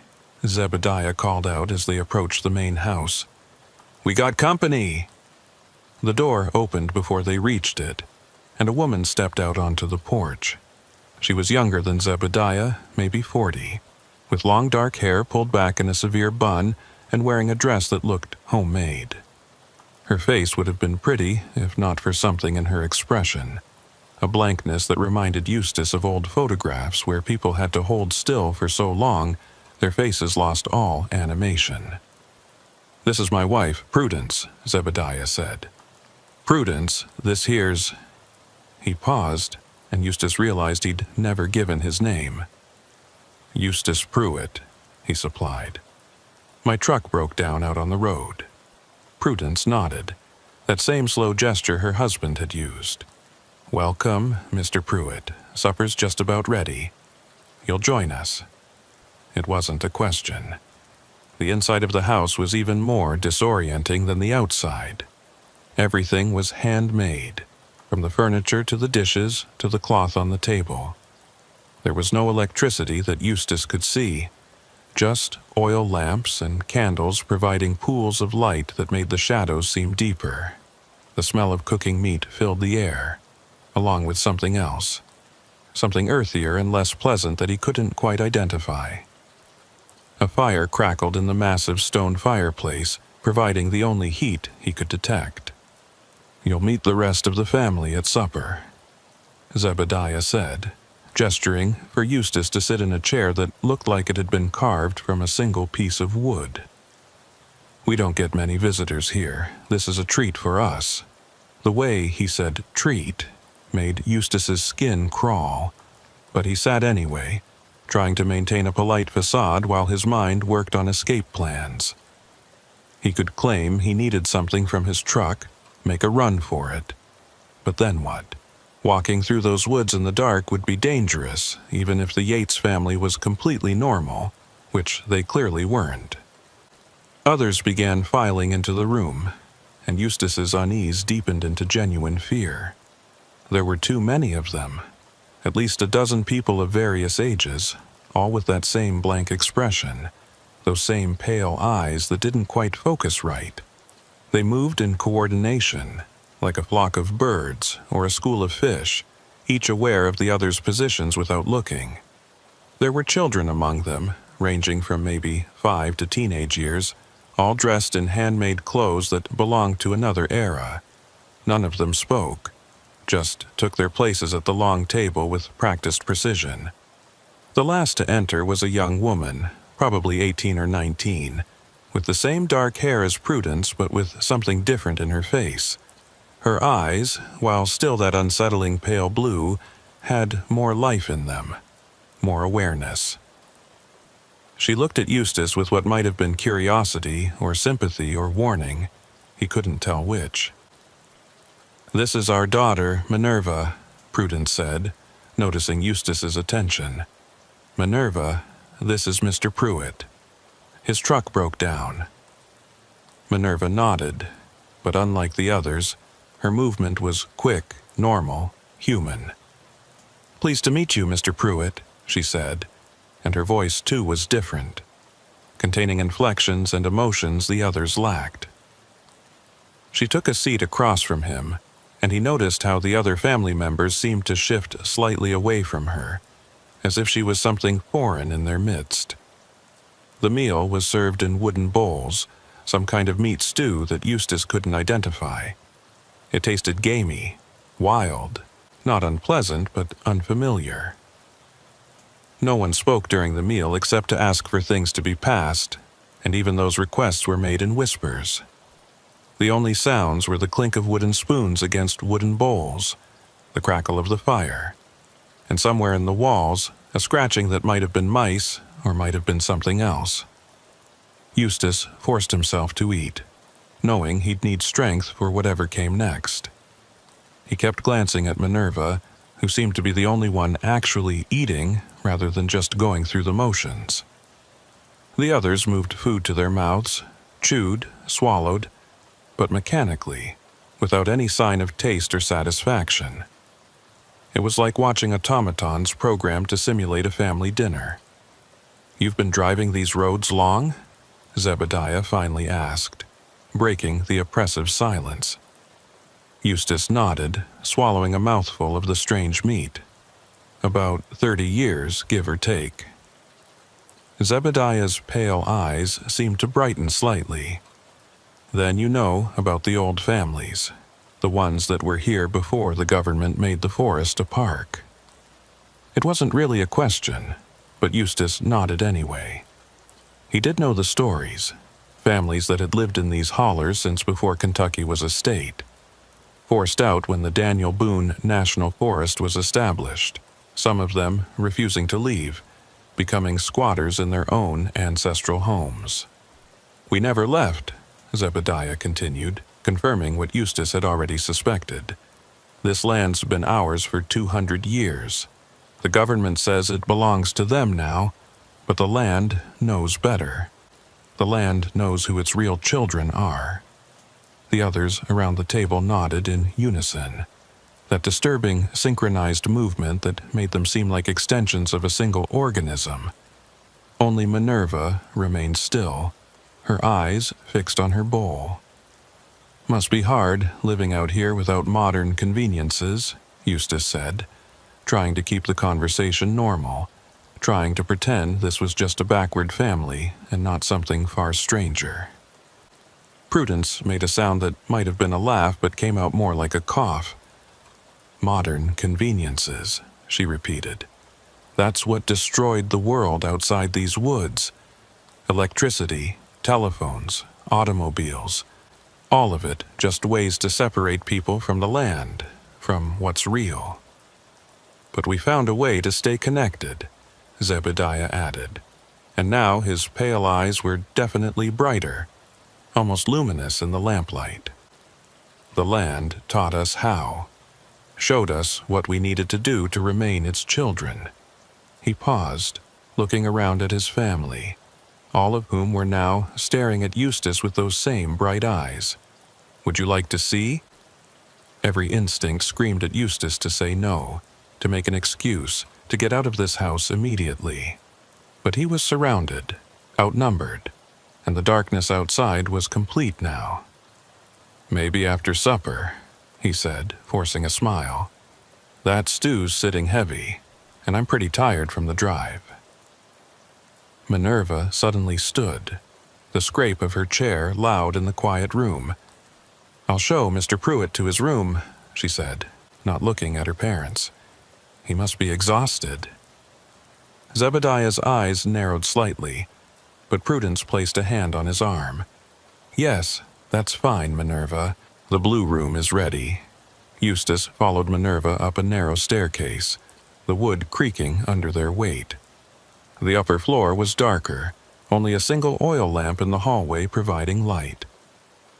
She led him to a room at the end of the hall, opening the door to reveal a sparse but clean space with a bed, a chair, and a small table. The window looked out into complete darkness, not even starlight visible through the glass.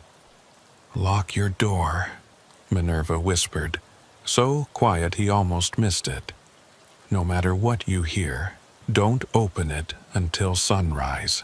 Before he could respond, she was gone, moving down the hallway with silent steps. Eustace stood in the doorway for a moment, listening to the murmur of voices from below, then stepped inside and turned the old-fashioned key in the lock. The mechanism was well oiled, clicking into place with a solid sound that should have been reassuring but wasn't. He sat on the bed, still fully clothed, trying to make sense of what he'd walked into. The Yates family was obviously isolated, possibly inbred, certainly strange, but was there actually danger here or just eccentricity taken to an extreme? The scratching in the walls had followed him upstairs, louder now, definitely not mice. It sounded deliberate, rhythmic, like something was trying to communicate through the wood itself. Time passed, maybe an hour, maybe more. The voices downstairs had gone quiet, and the house had taken on that peculiar quality of a place where people are awake but pretending to sleep. Then he heard footsteps in the hallway, slow and measured. They stopped outside his door, and he could see shadows moving in the gap underneath. The doorknob rattled gently, testing. Eustace held his breath, Minerva's warning echoing in his mind. "Mr. Pruitt," Zebediah's voice came through the door, soft and reasonable. "The family would like to show you something special. Won't take but a moment." Eustace didn't respond, didn't move, barely breathed. The doorknob rattled again, more insistent. "Mr. Pruitt, it's rude to ignore your hosts. We've opened our home to you." More footsteps, multiple sets now, gathering in the hallway. Eustace could hear them breathing, a synchronized sound like a single pair of lungs with multiple mouths. The scratching in the walls intensified, and he realized it was coming from everywhere, inside every wall of the room, above in the ceiling, below in the floor. Whatever was in the walls was all around him. "He's not ready," he heard Minerva's voice, firm and clear. "The land hasn't chosen him. You know the rules, Father. It has to choose." There was a long silence, then Zebediah spoke again, his voice different now, older, like something speaking through him rather than from him. "The land is hungry, daughter. It's been too long since we fed it properly." "Then find another way," Minerva replied. "This one's not right. You can feel it. The land doesn't want him." Another long silence. Then the footsteps began moving away, reluctantly, slowly. The scratching in the walls continued for a while longer. Then it too faded, leaving Eustace alone in the darkness with his racing heart and the terrible certainty that he'd stumbled into something far worse than just a strange family in the woods. Eustace Pruitt didn't sleep that night in the Yates house. He sat on the edge of the bed, still wearing his boots and jacket, listening to the sounds of the old building settling around him. Every creak of wood, every whisper of wind through the gaps in the walls, every distant sound from the forest outside kept him on edge. The scratching in the walls had stopped completely after the family retreated from his door, but somehow the silence was worse. It felt expectant, like the house itself was waiting for something. Around what his watch said was 3 a.m, though time felt different in this place. He heard something new, singing, or something like singing, coming from somewhere below the house. Not from the first floor, but from deeper, as if there was a basement or cellar he hadn't seen. The voices were numerous but synchronized, rising and falling in harmonies that didn't sound quite right to his ears. The words, if there were words, were in no language he recognized. It might have been English twisted by mountain dialect and echo, or it might have been something older, something that predated any European presence in these hills. The singing continued for maybe an hour, growing gradually louder, more intense. At its peak, Eustace could feel it vibrating through the floorboards, traveling up through his boots into his bones. Then it stopped, cut off mid-note as if someone had thrown a switch. The silence that followed was so complete it made his ears ring. He waited, muscles tense, for something to happen, but nothing did. The house remained quiet for the rest of the night, though he never relaxed enough to even close his eyes. First light came as a relief, pale gray, seeping through the window to reveal a view of forest shrouded in morning mist. Eustace stood, his joints protesting after hours of sitting in the same position, and approached the window. The Yates compound looked different in daylight, more run down than sinister. He could see the barn better now, its roof partially collapsed, and what looked like animal pens, though he couldn't see any animals. There was a garden plot, surprisingly well maintained, with autumn vegetables still growing in neat rows. It all looked so normal, so mundane, that he almost convinced himself he'd imagined the strangeness of the night before. A soft knock at his door made him jump. "Mr. Pruitt?" It was Minerva's voice, quiet but clear. "Breakfast is ready. And my father's son from his first marriage, Josiah, he's here with his truck. He can drive you to town after you eat." Eustace unlocked the door to find her standing in the hallway, looking tired but otherwise normal. In the morning light, even her pale eyes seemed less unsettling, more like a genetic quirk than something supernatural. "Thank you," he said, his voice rough from the sleepless night. "Minerva, I need to ask you something. Last night, your family, the things your father said about the land," she held up a hand, stopping him. "Not here," she whispered. "The walls listen. Come to breakfast. Eat quickly. Get to town, don't come back." The urgency in her voice told him more than her words did. Whatever was happening here, she wanted him gone as much as he wanted to leave. The family was already gathered around the table when they came downstairs, but the atmosphere was different from the night before. They seemed sluggish, drained, like people recovering from an illness or a long night of hard labor. Zebediah barely looked up when Eustace entered, and Prudence served breakfast, some kind of grain porridge with preserved fruit, without speaking. The synchronized movement from the night before was gone. Now they moved independently, though still with that strange mechanical quality. A younger man sat at the table's end, clearly not from the immediate family.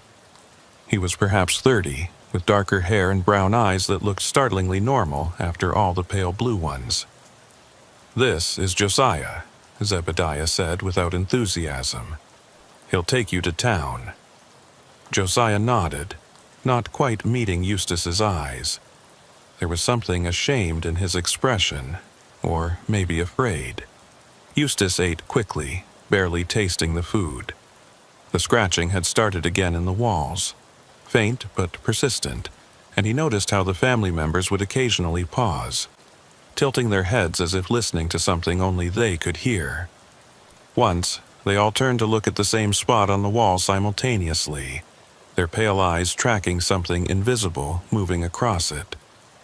Only Minerva and Josiah didn't participate in these moments of shared attention. "We should go," Josiah said, as soon as Eustace put down his spoon. "Long drive to town, and I got work to get to." His eagerness to leave was palpable. Zebediah's eyes narrowed slightly, but he didn't object. "Thank you for your hospitality," Eustace said, standing. The words felt hollow, ridiculous given the circumstances, but social niceties seemed important somehow, like they might protect him from whatever was really happening here. The walk back through the forest was different in daylight. Eustace could see now that what had seemed like a barely visible path the night before was actually well worn, with steps cut into the steeper sections and logs laid across muddy spots. It was old, this path, older than the Yates family's presence here. The trees around them were massive, ancient oaks and poplars that had probably been here since before European settlement. The forest felt watchful, but not hostile, like it was reserving judgment. His truck sat where he'd left it, looking absurdly modern and out of place on the gravel pull-off. Josiah had brought a beat-up Ford pickup that had seen better decades, rust eating through the wheel wells and doors. "Hop in," he said. And Eustace noticed his accent was different from the rest of the family, less isolated, more touched by the outside world. They drove in silence for the first few miles, Josiah navigating the winding road with the confidence of someone who'd driven it countless times. Finally, when they were well away from the pull-off and the path to the Yates compound, he spoke. "You're lucky Minerva was there. Real lucky. They don't usually let people leave once they've been brought to the house." "What do you mean, let people leave?"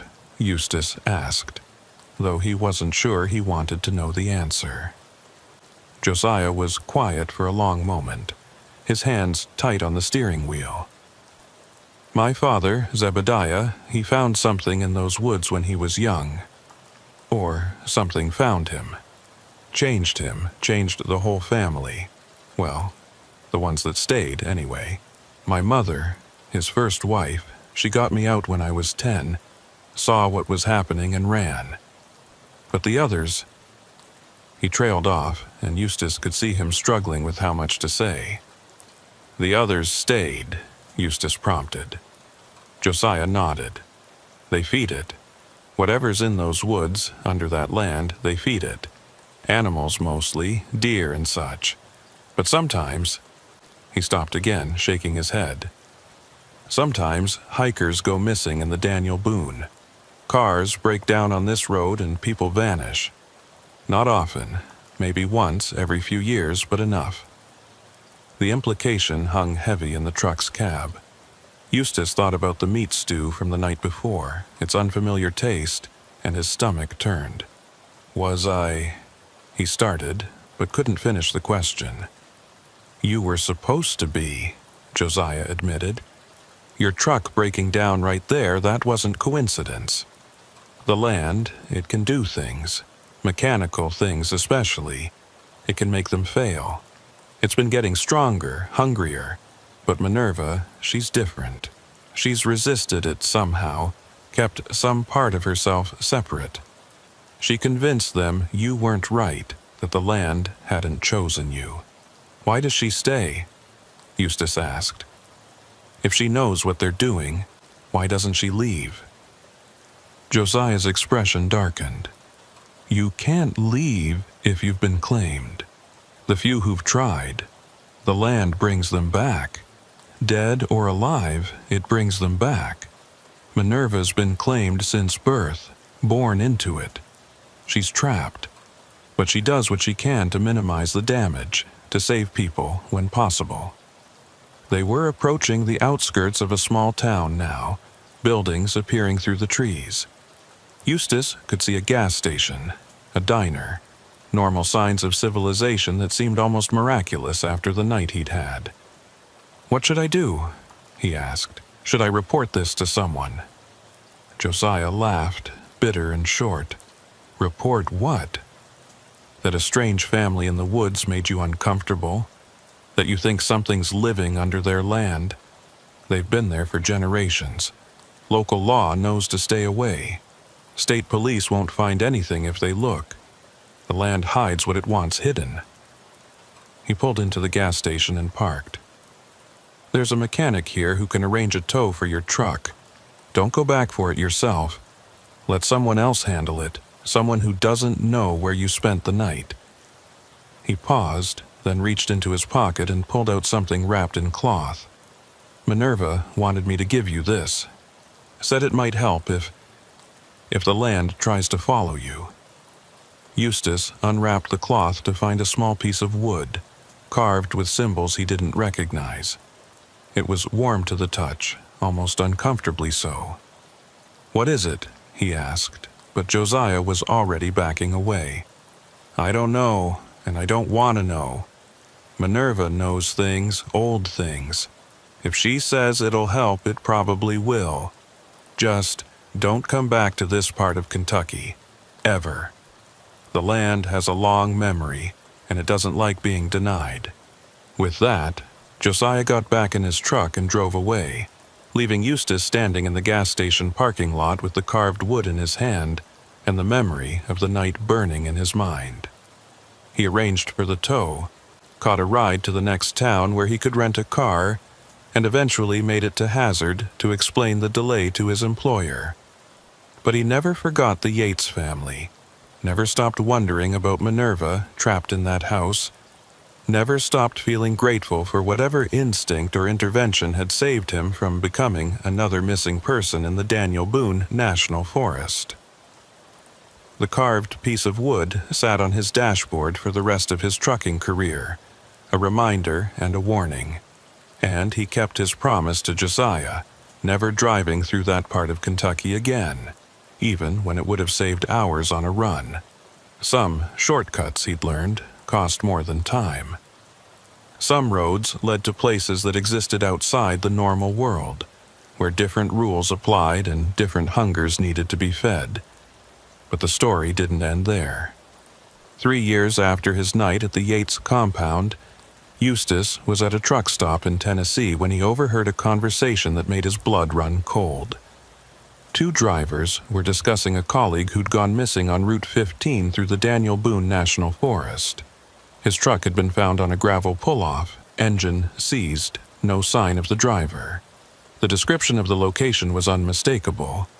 It was the same spot where Eustace's truck had broken down. He inserted himself into the conversation, trying to sound casual. "Route 15 can be tricky," he said. "Lots of places to break down with no cell service." One of the drivers, an older man with a gray beard, nodded. "That's what's strange about it." Mike was experienced, knew these roads, and his truck was new, well-maintained. No reason for the engine to seize like that. The other driver, younger and clearly spooked, added, "State police found something weird too. Footprints leading into the forest, but they just stopped about 50 feet in, like he vanished into thin air." Eustace felt the carved wood in his pocket grow warm. He'd taken to carrying it with him always, not just leaving it in whatever truck he was driving. "Did he have family?" he asked, though he wasn't sure why it mattered. "Wife and 2 kids, the older driver said sadly. "Company's organizing a search party, going out this weekend. A lot of volunteers signed up." Eustace knew he should stay away, knew that returning to that area was dangerous, but he also knew what had likely happened to Mike, and he couldn't let others walk into the same trap. "I'll volunteer," he heard himself saying. "I know that area pretty well." That weekend, he found himself back on Route 15, part of a convoy of vehicles heading to the search staging area. The carved wood in his pocket was almost painfully hot now, and he could feel something in the air, a presence that recognized him.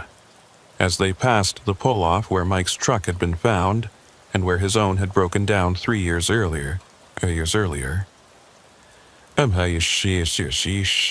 Eustace saw something the others didn't. A figure standing at the forest's edge, barely visible in the morning mist. It was Minerva, looking exactly as she had 3 years ago, not aged a day. She met his eyes across the distance, and he saw her lips move, forming a single word. No. Then she was gone, vanished into the forest as if she'd never been there. But her warning was clear. The search party was in danger. The land was hunting, and it wouldn't be satisfied with just Mike.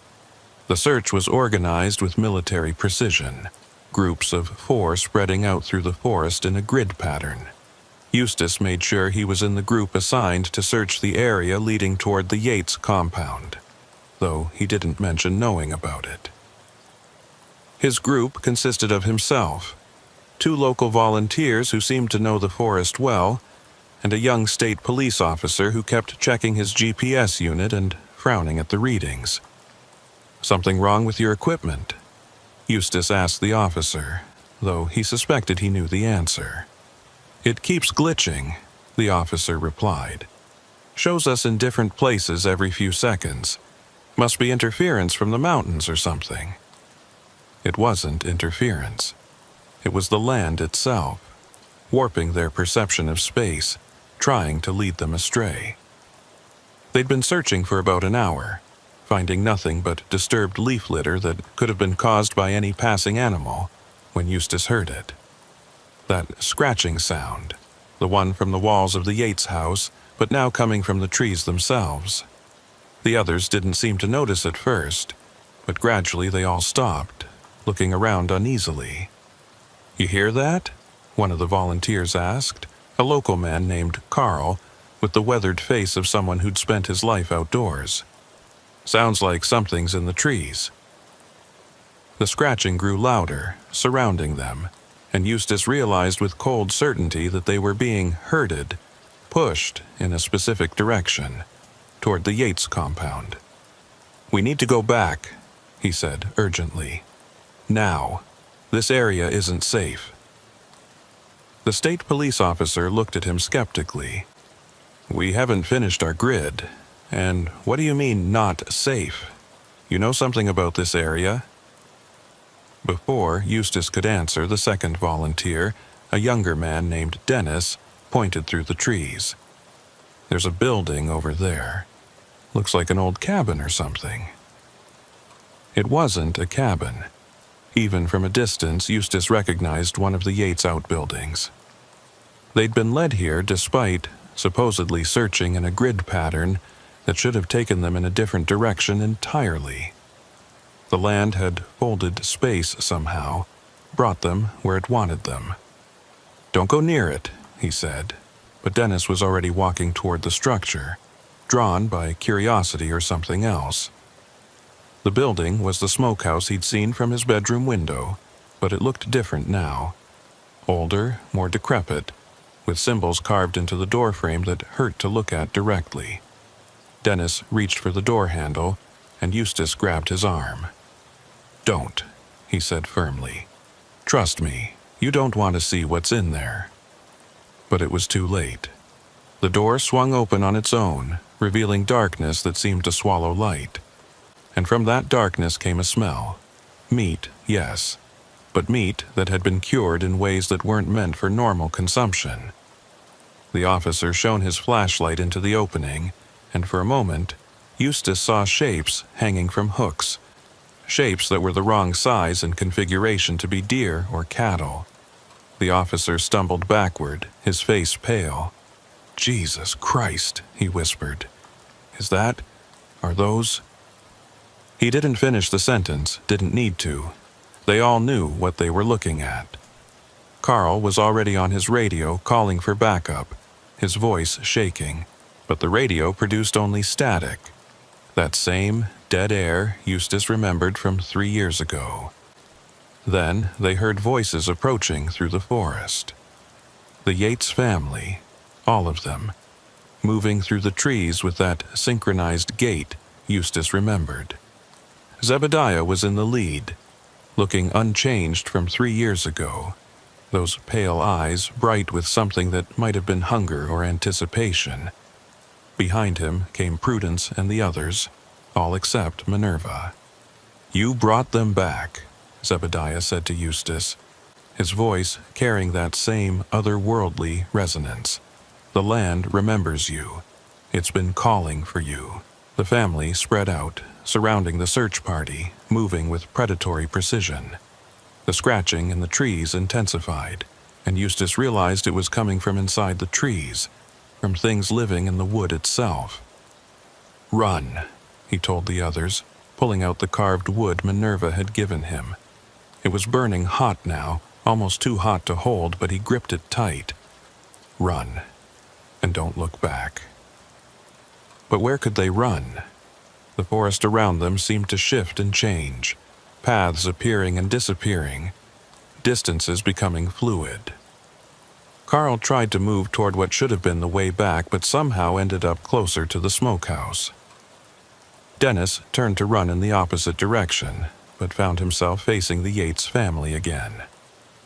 The officer pulled his service weapon, pointing it at Zebediah with shaking hands. "Stay back," he warned. "I'll shoot." Zebediah smiled.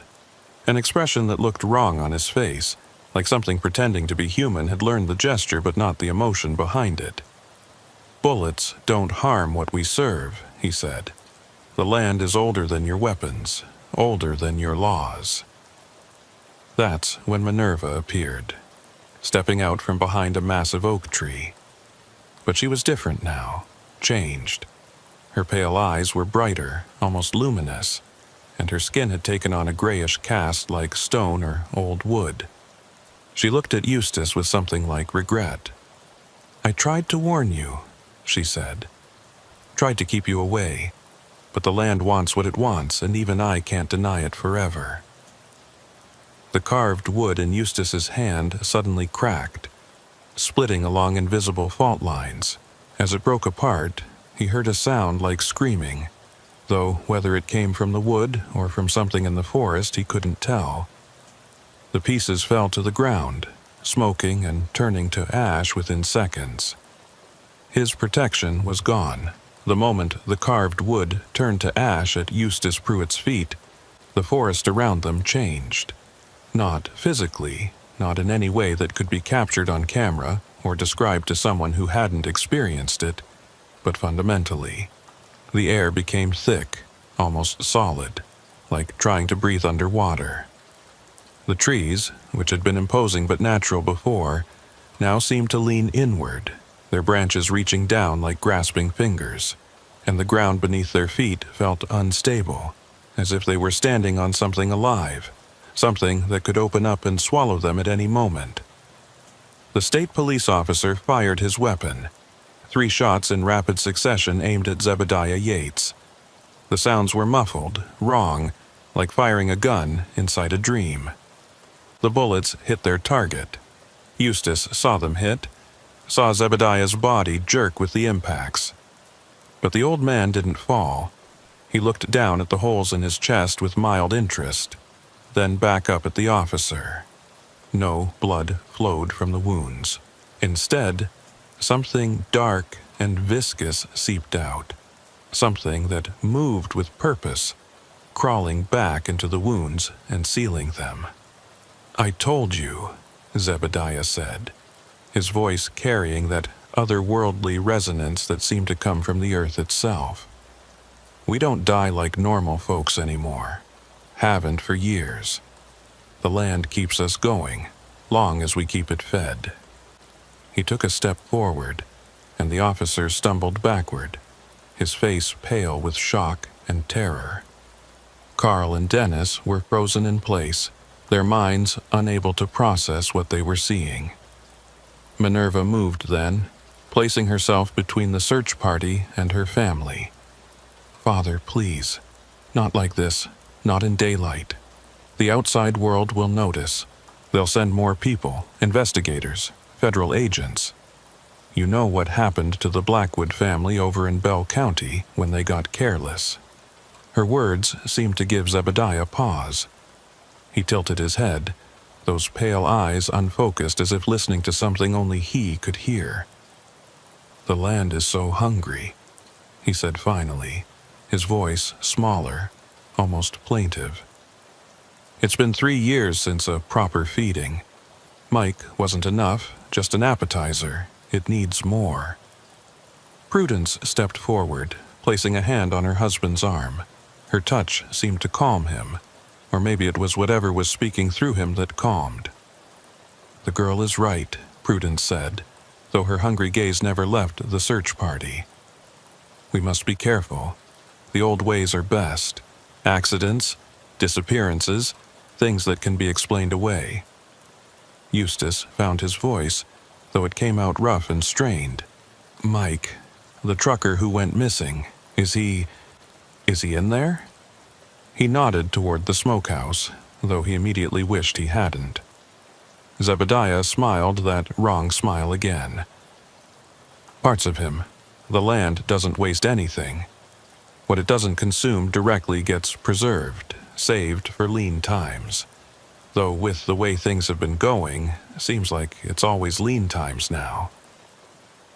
The officer had found his radio, was trying desperately to call for backup, but the static that came back wasn't normal static. There were voices in it, whispers and cries that sounded human, but weren't quite.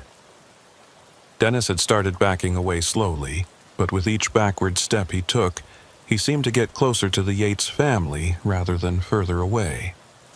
The space was folding again, the land itself conspiring to keep them trapped. "You can't keep us here," Carl said, though his voice shook. "People know where we are. If we don't come back, they'll send others." Zebediah laughed, a sound like rocks grinding in a cave. "They always send others. Been sending others for decades. Hikers, hunters, government men trying to map the forest. Some we take, some we let go. The land chooses, not us, but you four. The land has already chosen you." That's when Eustace noticed something that made his blood run even colder. Their footprints, the ones they'd made walking here, were gone. The forest floor showed no sign of their passage, as if they'd never existed at all. And looking at his companions, he could see they were becoming less solid somehow, their edges blurring slightly, like a photograph beginning to fade. "It's taking us," he said, understanding flooding through him. "The land is absorbing us, making us part of itself." Minerva nodded sadly. "It starts slow, but once it begins, there's no stopping it, unless—" She trailed off, looking at her family, seeming to weigh something in her mind. Then she turned back to Eustace. "There is a way, but it requires a trade. The land must be fed, one way or another." "Minerva!" Prudence's voice was sharp, warning. "You know the rules. You know what happens to those who break the covenant." But Minerva stood firm, and for the first time Eustace saw real defiance in her pale eyes. "I'm tired, Mother. Tired of the feeding, tired of the killing, tired of being trapped in this cursed existence. I was born into this, never had a choice. But maybe I can give these men one." She reached into her dress and pulled out something that made the entire Yates family recoil. It was a root, gnarled and ancient-looking, pulsing with a faint light that hurt to look at directly. "This is from the heart of it," she said. "From the thing that lives under our land. The thing my father found all those years ago. It's what binds us, what keeps us alive long past when we should have died, what gives the land its hunger." Zebediah lunged for her, moving with inhuman speed, but Minerva was ready. She threw the root to Eustace, and the moment it touched his hands, the world exploded into sensation. He could feel the forest, every tree, every leaf, every creature living in it. But underneath that he could feel something else, something vast and ancient and utterly alien. It wasn't evil exactly, but it was hungry in a way that human minds weren't meant to comprehend. It had been here before humans, before mammals, maybe before life as we understood it. And it had made a bargain with the Yates family, a bargain written in blood and souls. Through the connection the root provided, Eustace could see the truth of it all. Zebediah as a young man, finding a cave that shouldn't exist, descending into darkness that had no end. The thing he found there, neither plant nor animal nor mineral, but something outside classification.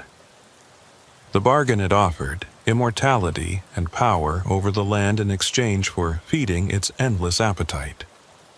The gradual transformation of his family as they were pulled into the covenant, willing or not. But he could see something else too. The thing's weakness. It was bound to this specific piece of land, couldn't extend beyond the borders of the original Yates property claim from 1823. And it needed the family as much as they needed it. They were its hands in the physical world, its way of interacting with prey. Without them, it would be just a hungry thing in the dark, unable to feed. "Break it," Minerva said urgently. "Break the root, and you break the connection. The land will release you, have to release you. But," she looked at her family, and there was genuine sorrow in her eyes. "We'll die. All of us. We've been dead for years, really, just kept moving by its will. Without it, we'll be what we should have been long ago." The Yates family had gone still, all of them staring at Eustace with those pale eyes. But now he could see the truth in those eyes, not hunger, but pleading. They wanted this to end too, all of them. Even Zebediah. They'd been trapped in this existence for so long they'd forgotten what it was like to be truly human. The land's hunger had become their hunger. Its will had overridden their own, but somewhere deep inside, the original people were still there, horrified by what they'd become. "Do it," Carl whispered. He was fading faster than the others, his form becoming translucent. "Whatever you're going to do it now." The officer and Dennis nodded agreement, though Dennis could barely be seen now, more ghost than man. Eustace looked at Minerva one last time. "What's your real name?" he asked. "Your full name?" She smiled, the first genuine smile he'd seen from any of the Yates family. "Minerva Sloan. My mother was a Sloan before she married Father. The Sloans lived in the next holler over, normal folks who had the sense to leave when the forest became a park. I always wished I could have gone with them." Then her expression became urgent again. "Now, before it fully claims you." Eustace raised the root above his head and brought it down hard against a rock. The moment it cracked, the world seemed to scream, not audibly, but in a way that bypassed the ears and went straight to the bones. The forest convulsed, trees swaying without wind, the ground rippling like water. The Yates family collapsed as one, their bodies aging decades and seconds, flesh withering, bones becoming visible through papery skin. But on their faces Eustace saw peace.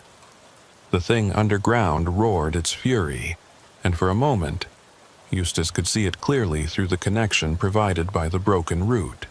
It was vast, a network of something like roots or veins spreading beneath the entire property, all leading to a central mass that pulsed like a heart made of shadow and hunger.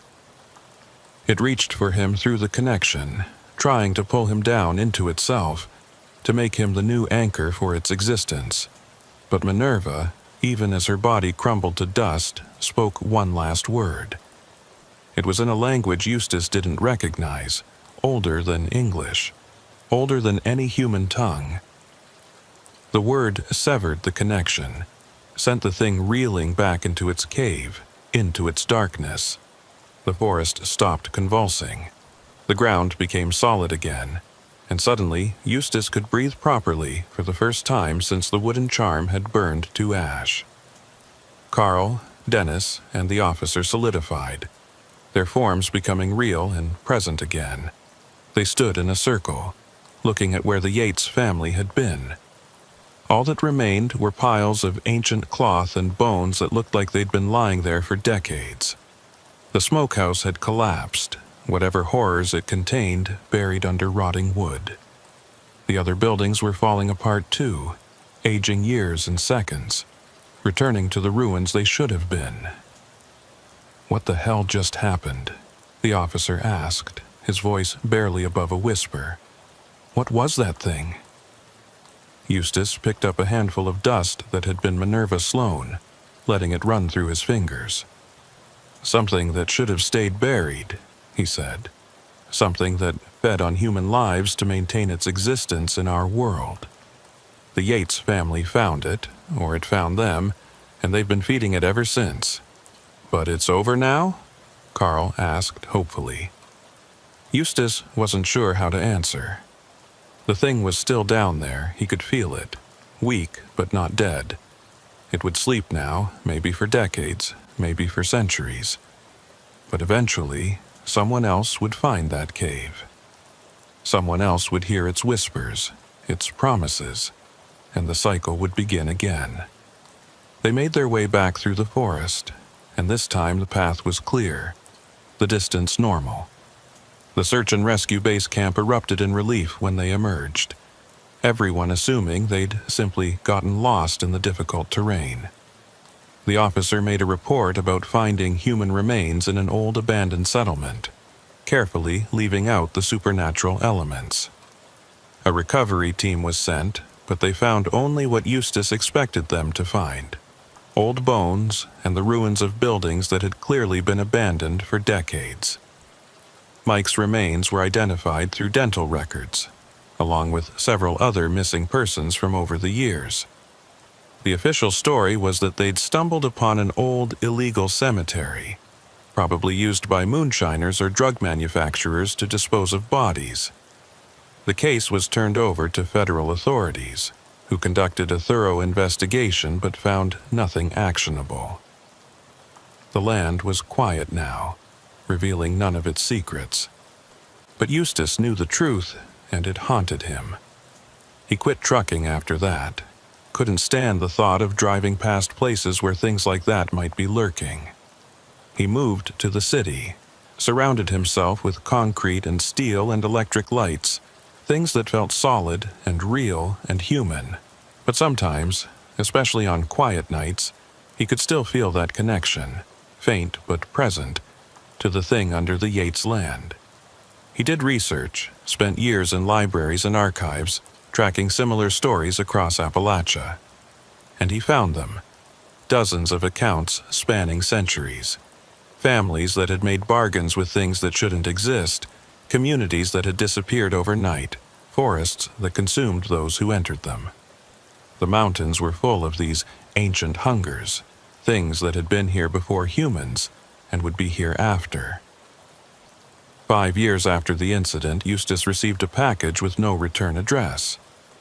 Inside was a journal, handwritten in fading ink.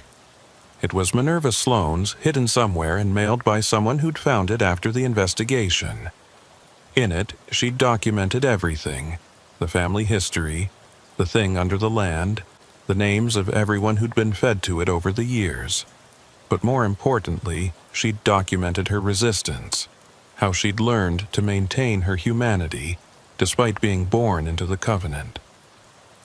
The last entry was dated the day before Eustace had first arrived at the Yates compound. In it, Minerva had written, "The land whispers that another one is coming, a trucker whose line goes back to the old families, though he doesn't know it." Eustace Pruitt, descendant of the Pruitts who once owned the land next to ours, before the thing beneath learned to spread its influence. It wants him specifically, wants to reclaim what it considers its rightful property. But I won't let it have him. I've saved 17 people over the years by convincing the family they weren't right for feeding. I'll save this one too, even if it costs me everything. Someone has to break the cycle. Someone has to end this. Maybe if I save enough souls, it will balance out all the ones we've taken. Maybe then I can finally rest. Eustace sat with the journal for a long time, processing what it meant. He'd been chosen not randomly, but specifically. The thing under the land had been calling to his bloodline, trying to reclaim a connection from generations past. Minerva had saved him, sacrificed herself and her entire family to break that connection. He owed her a debt he could never repay. He thought about publishing the journal, exposing the truth, but who would believe it? And more importantly, would publicity just draw more people to seek out these things, to make their own bargains? In the end, he decided to become a guardian of sorts. He used Minerva's journal and his own research to map the dangerous places, the spots where reality was thin and hungry things waited. He created a network of people who'd had similar experiences, survivors who understood the truth. They didn't fight these things directly, that was impossible, but they could warn people, redirect traffic, sabotage roads that led to dangerous places. They became an invisible shield between the normal world and the things that lurked in the mountain's shadows. It wasn't much, but it was something. 10 years after the incident, Eustace returned to the site of the Yates compound. He didn't go alone. He'd learned that much at least. He brought 3 others from his network, people who'd survived their own encounters with the darkness under Appalachia. They found the land reclaimed by forest. No sign of the buildings except for foundation stones covered in moss. The cave Zebediah had found was sealed, collapsed in on itself, though whether naturally or by some final act of Minerva's will, they couldn't tell. They performed a ceremony there, something cobbled together from various traditions, Cherokee blessings, old European protections, Christian prayers. They didn't know if it would do anything, but it felt necessary. They planted new trees over where the buildings had stood, living things to counter the death that had ruled there for so long. And they left markers, subtle ones that only those who knew what to look for would recognize, warning signs for any who might stumble upon this cursed ground. As they were leaving, Eustace thought he saw something in the forest, a figure in a simple dress, dark hair flowing free instead of pulled back in a bun, pale eyes that seemed at peace, Minerva Sloane, or something that looked like her, standing at the edge of the trees. She raised her hand in what might have been farewell or blessing, then faded into the dappled sunlight filtering through the leaves. He never saw her again. But sometimes, when he was investigating reports of new incidents in the mountains, he'd find evidence that someone had been there before him. Warning signs placed just right. Potential victims redirected at crucial moments. Dangerous sites mysteriously collapsed or flooded. He liked to think it was Minerva, still saving souls, still fighting the darkness even after death. Or maybe it was just other members of his network, doing their part to keep the ancient hungers at bay. The truth was, the mountains were full of things like what lived under the Yates land. They'd been there long before European colonization, and the indigenous peoples had known about them, had their own ways of dealing with them or avoiding them. But modern people had forgotten those old warnings, had built roads through places that should have been left alone, had awakened things that should have stayed sleeping. All they could do was try to minimize the damage, save who they could, and hope that eventually these things would sleep so deeply they'd never wake again. It wasn't much of a hope, but it was all they had. And sometimes, on good days, when they managed to save someone who would have been lost, it felt like enough. Eustace kept driving for a few more years after returning to trucking, but he was selective about his routes. He avoided Kentucky entirely and certain parts of West Virginia, Tennessee, and Virginia. He kept Minerva's journal with him always, along with a new charm, this one made by a Cherokee elder who understood the old ways of protection. He never had another encounter with the things under the mountains, though he sometimes felt them watching, waiting, testing the boundaries of his protection. When he finally retired for good, he settled in a small town at the foot of the mountains, close enough to monitor but far enough to be safe. He became a local legend of sorts, the old trucker who knew all the stories, all the dangerous places, all the things to avoid. Young drivers would come to him for advice, and he'd tell them which routes to take and which to avoid, though he rarely explained why. Most thought he was just superstitious, but a few recognized the truth in his warnings and listened. The Yates land remained abandoned, slowly being reclaimed by the forest. The state eventually absorbed it into the Daniel Boone National Forest officially, though the rangers were told to avoid that section. Too dangerous, they were told. Unstable ground and old mine shafts.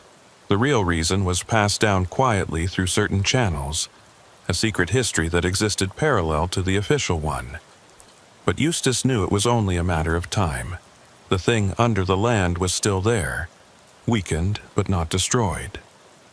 One day, someone would find it again.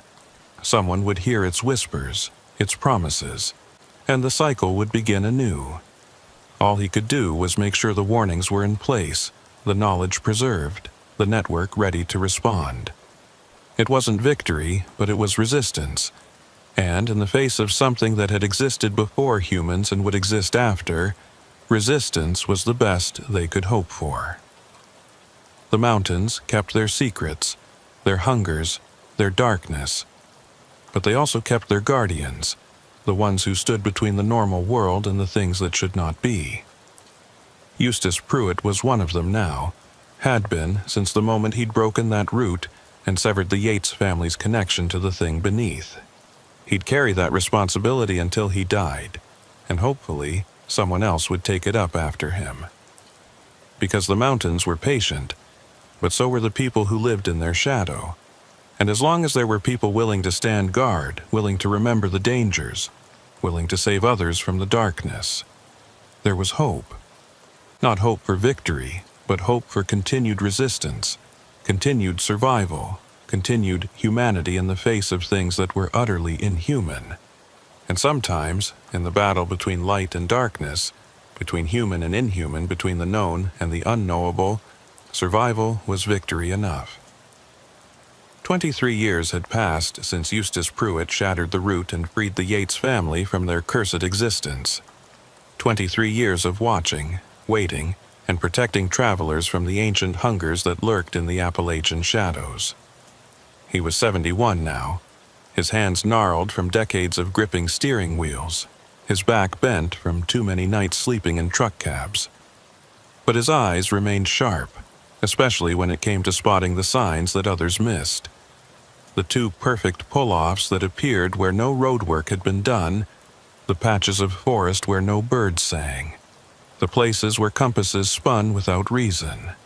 He lived alone in a cabin he'd built himself on the outskirts of Hazard, positioned strategically where he could monitor 3 different routes that led through dangerous territory. His walls were covered with maps, hundreds of them, marked with red X's where incidents had occurred, yellow circles where suspected activity had been reported, and green check marks where successful interventions had taken place. The network he'd helped establish had grown to over 200 members across 6 states, all of them survivors or descendants of survivors, all committed to keeping the darkness at bay. It was a Thursday evening in late autumn when everything changed. Eustace was reviewing reports from other network members when his phone rang. The caller ID showed a number he didn't recognize, but the area code was from deep in the Kentucky mountains, from the region around where the Yates compound had been. He answered with the wariness that had kept him alive all these years. "Mr. Pruitt?" The voice was young, female, nervous. "My name is Rebecca Sloan. I was Minerva Sloan's cousin, from the branch of the family that left the holler back in the 60s. She kept journals, lots of them, hidden all over. We've been finding them as we renovate the old family properties. She wrote about you, about what you did. I think we need your help." Eustace's blood ran cold. He'd thought the Sloan family was safely removed from all this, the smart branch that had gotten out before things went bad. "What kind of help?" he asked carefully. "Something's happening on the old Yates land. I know it's supposed to be abandoned, absorbed into the national forest, but people have been seeing lights there at night, and there's been construction equipment moving in during the day, even though there's no official project approved. My husband works for the Forestry Service, and he says none of this is authorized. But when he tried to investigate, his supervisors told him to ignore it, said it was classified. Classified. That word sent alarm bells ringing in Eustace's mind. Over the years, he'd encountered hints that certain elements within the government knew about the things in the mountains. Not officially, of course, but through back channels, black budgets, programs that didn't officially exist. They usually had the sense to leave these things alone, to maintain the barriers that kept the ancient hungers contained. But sometimes, someone got ambitious, thought they could harness or control these forces. "Have any people gone missing?" he asked, though he suspected he knew the answer. 3 in the last month, Rebecca confirmed. All contractors who were working on whatever's being built out there. The companies say they quit, moved away suddenly, but their families haven't heard from them. And there's something else. I've been having dreams, Mr. Pruitt. Dreams where Minerva talks to me, warns me. I know how that sounds, but in my family, we've learned not to ignore such things. Eustace was already reaching for his jacket. "Where can we meet?" They arranged to meet at a diner in Jackson, a small town about 20 miles from the old Yates property. Eustace made 3 phone calls before leaving. One to Marcus Blackwood, a former Marine who'd had his own encounter with something ancient in the Tennessee mountains and now served as the network's de facto military advisor. One to Sarah Crowley, an anthropologist who specialized in Appalachian folklore and had documented dozens of sites where reality grew thin, and one to Thomas Ravencroft, a retired Catholic priest who'd learned the hard way that not all evil was metaphorical. The diner was nearly empty when Eustace arrived, just a few locals nursing coffee and avoiding eye contact. The way people did in places where everyone knew everyone else's business but pretended not to. Rebecca Sloane was easy to spot. She had the same dark hair as Minerva, the same determined set to her jaw, though her eyes were brown instead of that unsettling pale blue. She was perhaps 35, dressed practically in jeans and a flannel shirt, looking like someone who spent time outdoors, but not by choice. "Thank you for coming," she said as he sat down. She'd already ordered coffee for both of them, and Eustace noticed her hands shook slightly as she lifted her cup. "I wasn't sure you'd believe me. Most people think I'm crazy when I talk about this stuff." "I believe you," Eustace said simply. "Tell me everything." Rebecca pulled out a tablet, swiping through photos she'd taken. They showed construction vehicles on roads that shouldn't exist. Prefab buildings being assembled in clearings that had been solid forest just months before.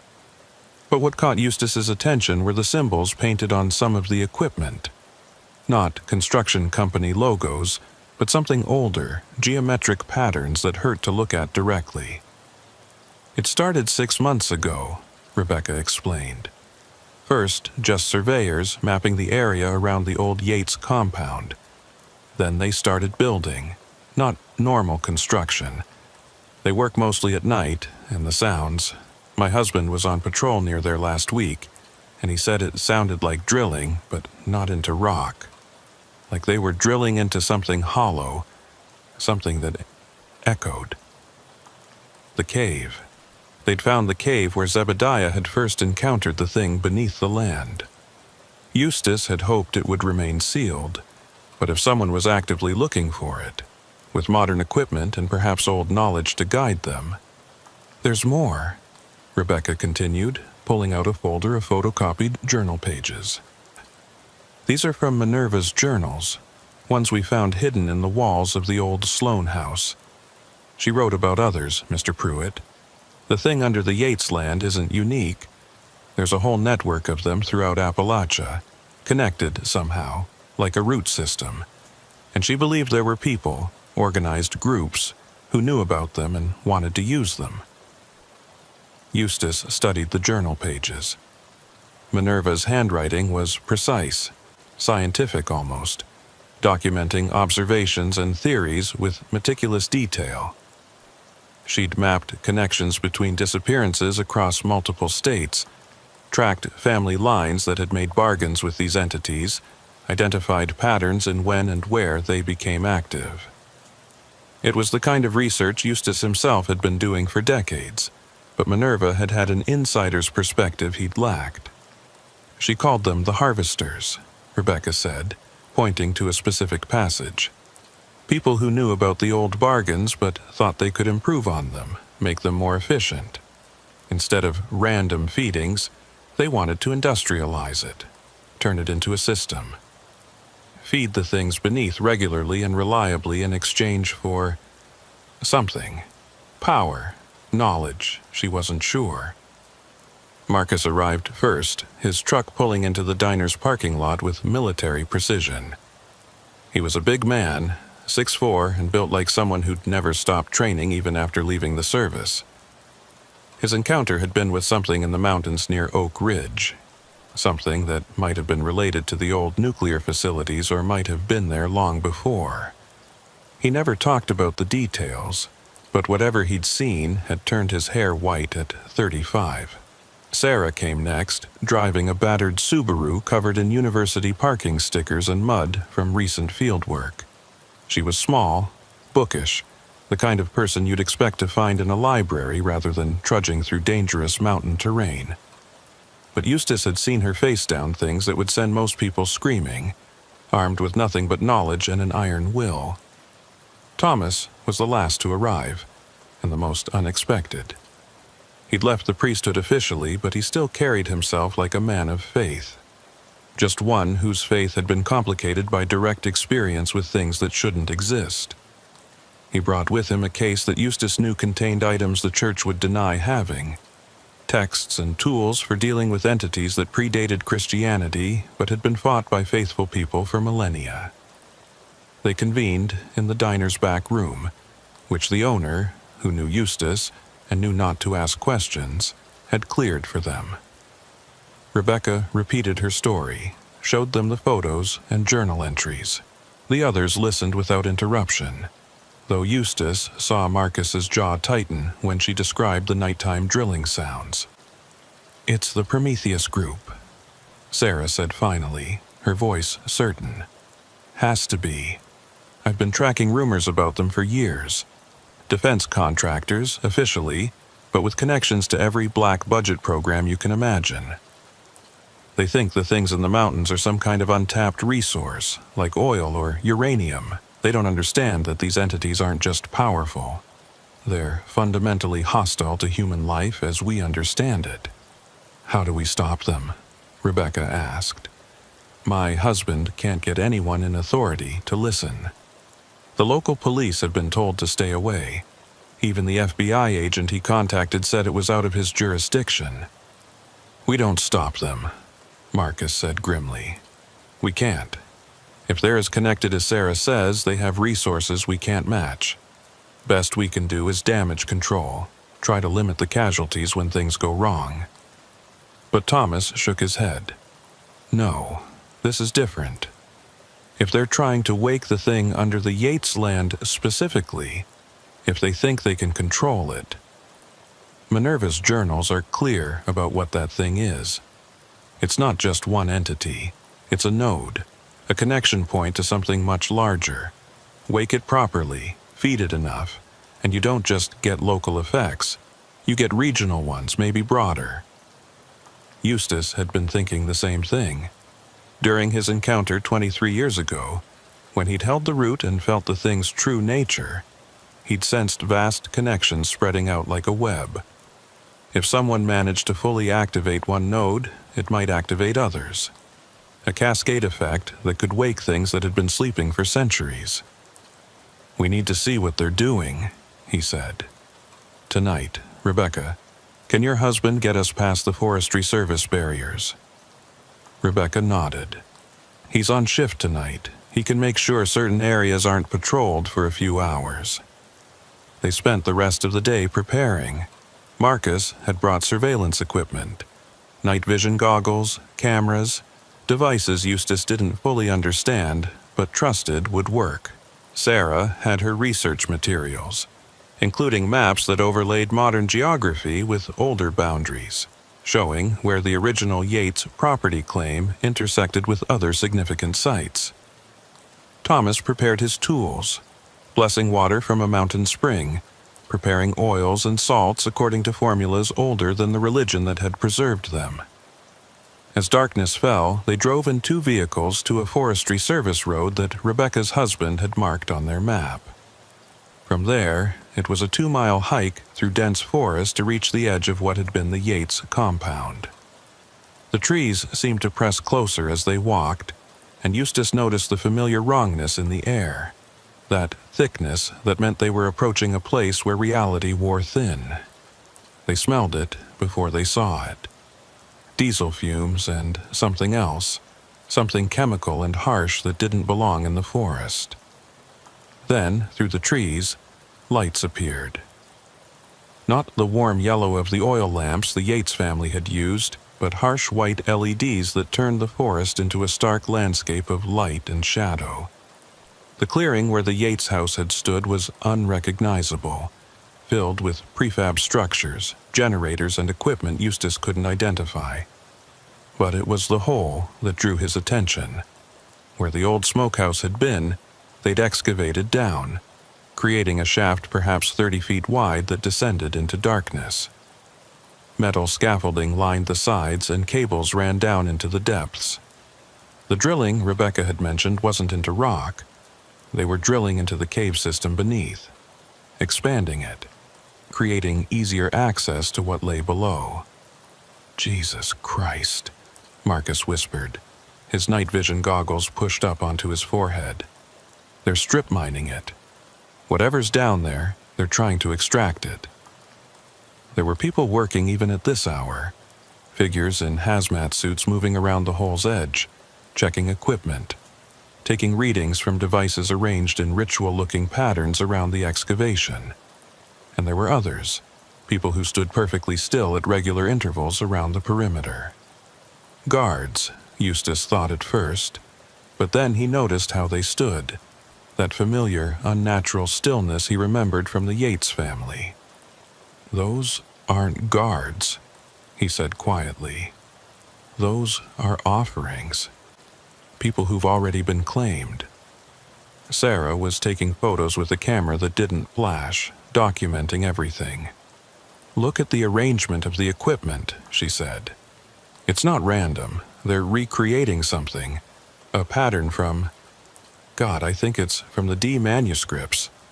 John Dee, Elizabeth Verster's court magician. He claimed to have communicated with entities he called angels, but which were almost certainly something else." A sound from the hole drew their attention. Not mechanical, but organic, like breathing from massive lungs. The workers seemed excited by it, clustering around their equipment, taking readings. One of them, apparently a supervisor, was talking on a radio, his voice carrying in the still night air. "Yes, sir, we have response. The entity is reacting to the feeding schedule as predicted. 3 subjects integrated successfully, showing signs of transformation. We should be ready for full activation within 48 hours. Full activation. Eustace felt sick thinking about what that might mean. They'd fed 3 people to the thing already, and were planning something bigger. Much bigger. "We need to get closer," Thomas said. "I need to see what they're using for containment. If they think they can control this thing with technology alone, they're fools. But if they have someone who actually understands the old ways..." They circled around, staying in the tree line, trying to get a better view of the operation. As they moved, Eustace noticed something that made his blood run cold.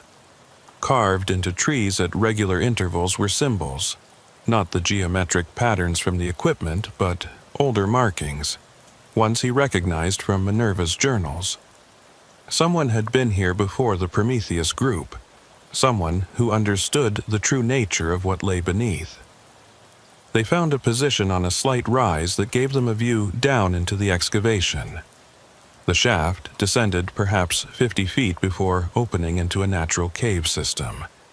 LED strips had been mounted along the walls, illuminating passages that branched off in multiple directions. But it was what was at the bottom that made them all freeze. It was moving. The thing that Zebediah Yates had found all those years ago wasn't just alive, it was growing. What Eustace had sensed through the root as a network of veins or roots was actually more like a fungus, spreading across the cave floor and up the walls in patterns that hurt to follow with the eye. It pulsed with bioluminescence, a sickly green-white that made the LED lights seem warm by comparison. And where it was thickest, where multiple strands converged, there were shapes, human shapes, partially absorbed into the mass, some still moving slightly. "The missing contractors," Rebecca whispered, horrified. But that wasn't the worst part. The thing was responding to the Prometheus group's ministrations, growing toward the feeding points they'd established, following the patterns they'd laid out. They were training it, Eustace realized, teaching it to respond to their commands like some kind of monstrous pet. But you couldn't domesticate something like this. You couldn't make bargains with it that you controlled. The Yates family had learned that, had become slaves to its hunger even as they thought they were its partners. "Sir, we have a problem." One of the workers was staring at a tablet, his voice urgent. "Seismic sensors are picking up movement. Not from our site, from the secondary sites, all of them, simultaneously." The secondary sites. Eustace's worst fears were being realized. They weren't just waking the thing under the Yates land. They were waking the entire network. "How many sites?" the supervisor demanded. 7 confirmed, possibly more. Kentucky, West Virginia, Tennessee, Virginia. They're all showing activity. The supervisor was silent for a moment, then spoke into his radio. "Accelerate the timeline. We proceed to full activation tonight." "No," Sarah breathed. "They can't. If all those sites activate at once..." She didn't need to finish. They all understood it would be a cascade, each awakening triggering others, spreading through the mountains like a wave. Every old bargain would be renewed. Every sleeping horror would wake. Every thin place would rupture. "We have to stop them," Thomas said, already reaching for his case. "I don't know if we can, but we have to try." Marcus was more practical. 5 of us against a full operation? We'd need an army." "We don't need an army," Eustace said slowly, an idea forming. "We need Minerva." They all looked at him like he'd lost his mind. "Minerva's dead," Rebecca said gently. "Has been for 23 years. "Her body died," Eustace agreed. "But she's still here. You've been dreaming of her, Rebecca. She's been warning you. She saved me after her body was gone, left signs, redirected threats. She's tied to this land, to this thing, in a way that death couldn't sever. And if anyone knows how to stop this, it's her." It was insane, he knew. But they'd passed beyond sanity the moment they'd entered these woods. The normal rules didn't apply here, at the intersection of the human world and something far older and stranger. "How do we contact her?" Thomas asked, and Eustace was grateful the priest didn't dismiss the idea outright. "The same way the Yates family contacted the thing below," Eustace said, "through blood and intent. Rebecca, you're her blood, her cousin, from the same family line. If anyone can reach her, it's you." Rebecca paled but nodded. "What do I need to do?" Thomas opened his case, pulling out items that seemed to glow with their own light in the darkness. Not Christian artifacts, but older things, preserved by the church but predating it. "We create a circle," he said, "a protected space. Rebecca calls to Minerva while we anchor her to this reality, keep her from being pulled into whatever Minerva exists in now." They worked quickly but carefully, Thomas directing them in creating a ritual circle using salt, silver, and herbs that smelled of earth and age. Sarah contributed her knowledge of the symbols, adding markings that would focus the connection while limiting its scope. Marcus stood guard, watching the Prometheus operation for any sign they'd been detected. When the circle was complete, Rebecca sat in its center, holding a photo of Minerva that had been tucked into one of the journals. Eustace gave her the piece of the broken root he'd kept all these years, the one fragment that hadn't turned to ash. It was dead now, no longer connected to the thing below, but it had been a connection once. Maybe that was enough. "Just talk to her," Thomas said gently. "Like she's here, because in a way she is. She never really left." Rebecca closed her eyes and began to speak. She talked about finding the journals, about the dreams, about the fear she felt watching the Prometheus group's activities. She talked about family, about the Sloanes who had escaped and those who hadn't, about the debt they owed to those who'd been trapped.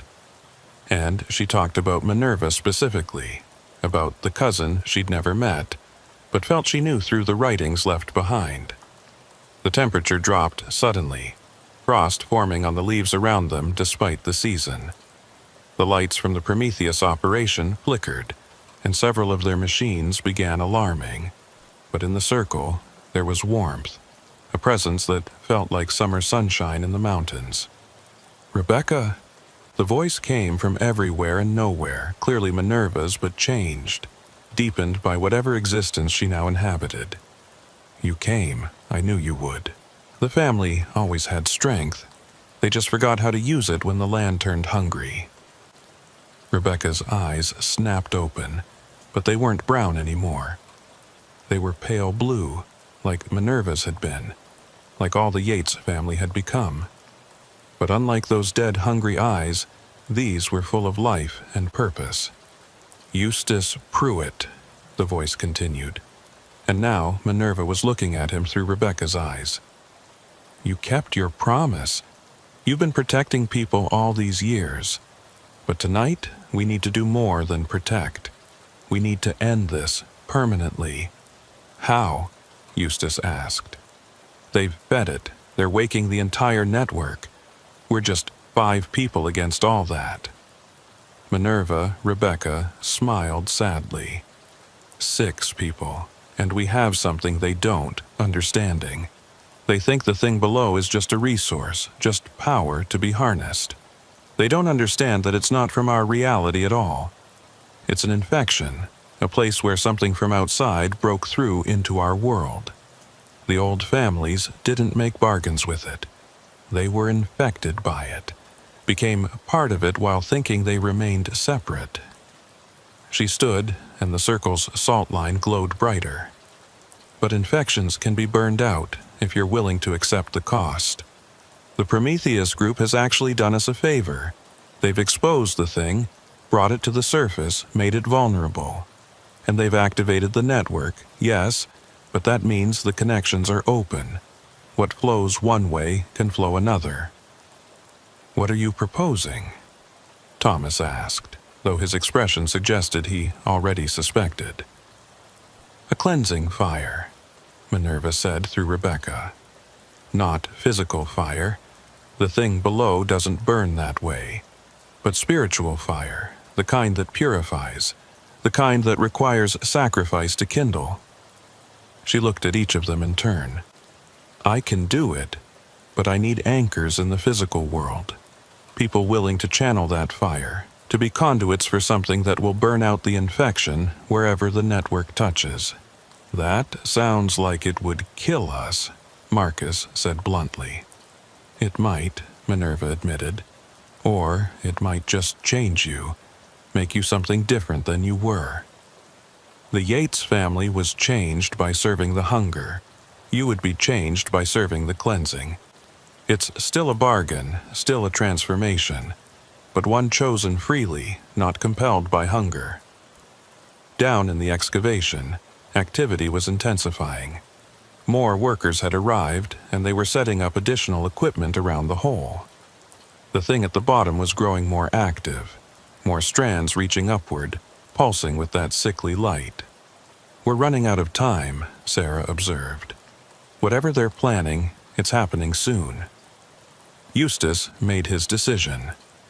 He'd lived with the weight of that night at the Yates compound for over 2 decades.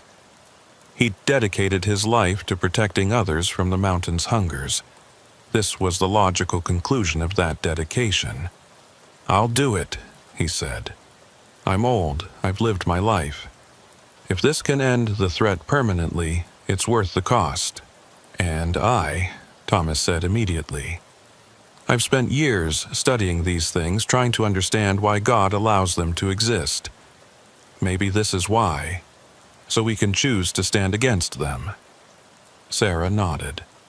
"My whole career has been documenting these entities. Time to do something more than just observe." Marcus was silent for a long moment, then sighed. "Can't let you all have the glory. Besides, someone needs to make sure you don't screw it up." Rebecca, Minerva, looked at them with such gratitude that it transcended the possessed state.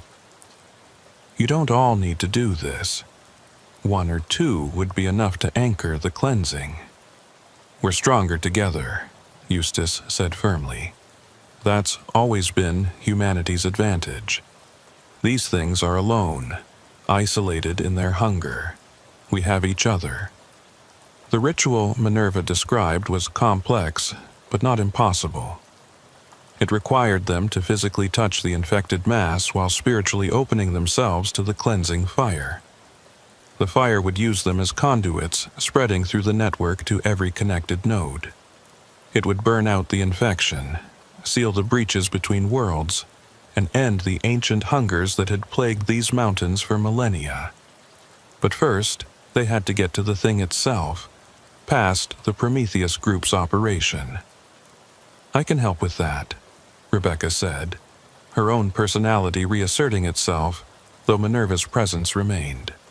"My husband isn't the only Forestry Service employee who knows something's wrong here. There are others, locals who've been pressured to stay quiet but don't like what's happening. Give me 20 minutes." She made several calls, speaking in coded language that sounded like normal forestry business but clearly meant something more. Within 15 minutes, they heard sirens in the distance. Then more sirens converging on the excavation site from multiple directions. "Fire," Rebecca explained. "Reported forest fire near the operation. Every agency in 3 counties is responding. They'll have to evacuate, at least temporarily."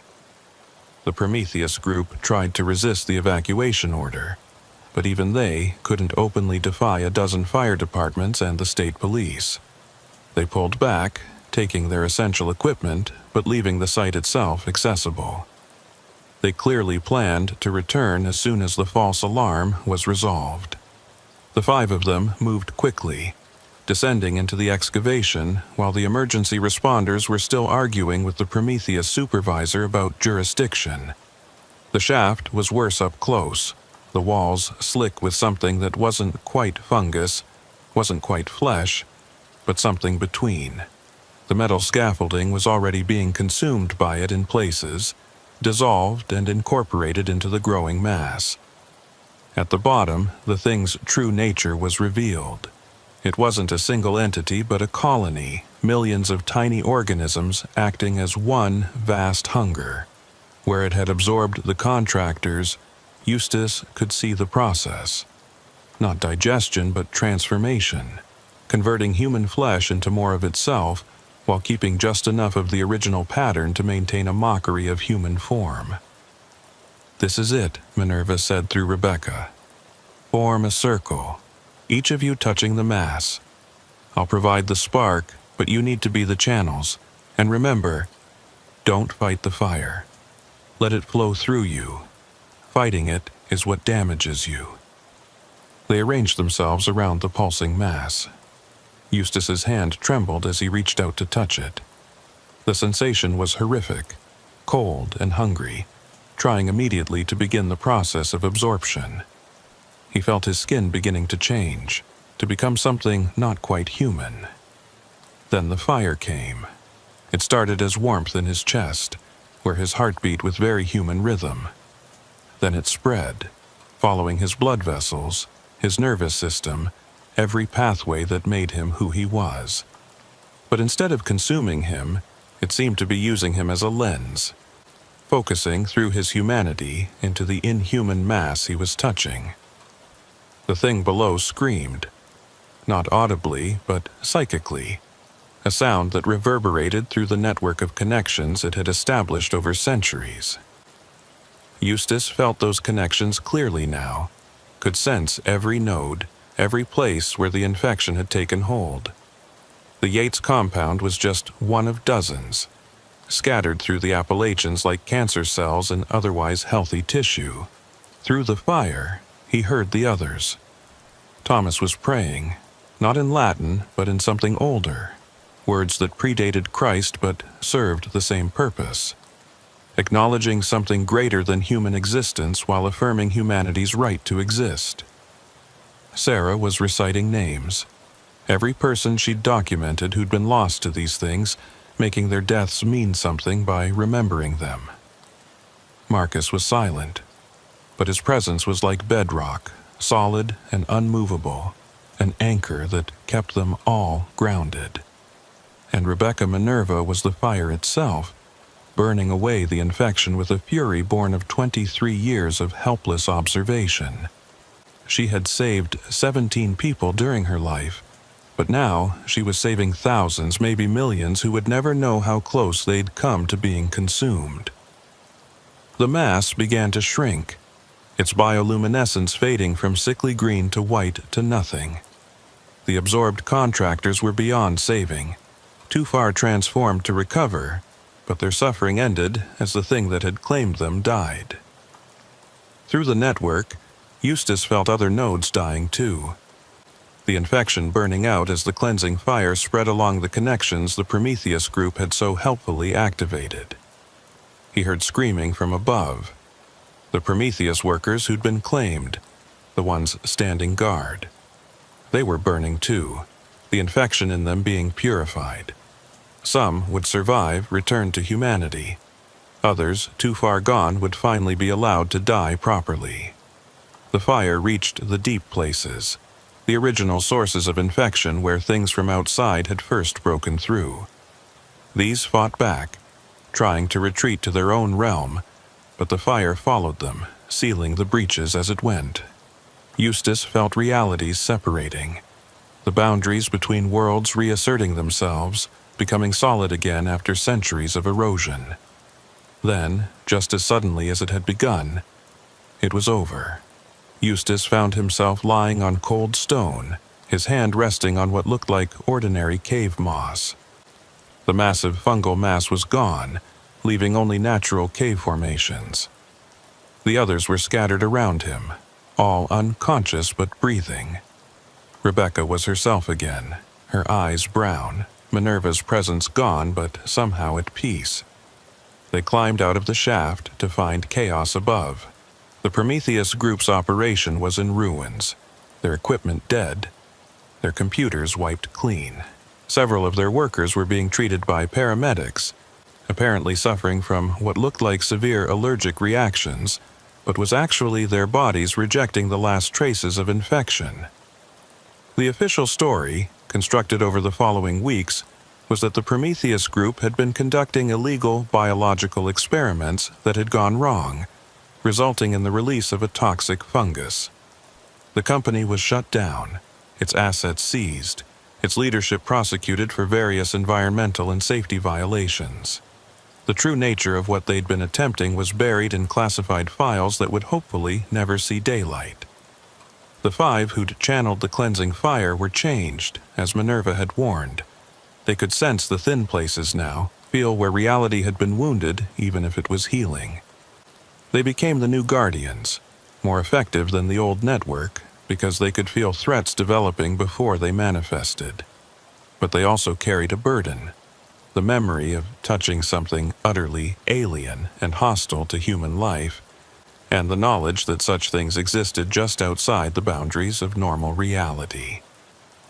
Eustace returned to his cabin outside Hazard, but he didn't need his maps anymore. He could feel the mountain's health, sense that the ancient infection was truly gone. The caves were just caves now, The forests just forests, dark and dangerous in natural ways, but no longer harboring things that should not exist in this world. Rebecca Sloan became the keeper of Minerva's journals, adding to them with her own experiences and those of others in the network. She established a proper archive, a resource for future generations in case other infections appeared. Because, as Minerva had written in her final entry, found sealed in a jar buried beneath the old Sloan house, the mountains are old, older than the infections that have plagued them. They existed before the thin places formed, and they will exist after those places heal. Our job is not to defeat the mountains or the darkness they sometimes harbor, but to stand guard at the boundaries, to be the immune system that responds when something foreign tries to take hold. We are not warriors or heroes. We are antibodies, and our purpose is to maintain the health of the world we were born to protect. The Yates land was eventually reclaimed completely by the forest. Within 5 years, no trace remained of either the original compound or the Prometheus excavation. The caves below were sealed, not by human hands, but by natural geological processes that seemed almost deliberate. Birds returned to that part of the forest, and deer trails crossed where buildings had once stood. But sometimes, on quiet nights when the moon was full, locals reported seeing a figure in an old-fashioned dress standing at the forest's edge.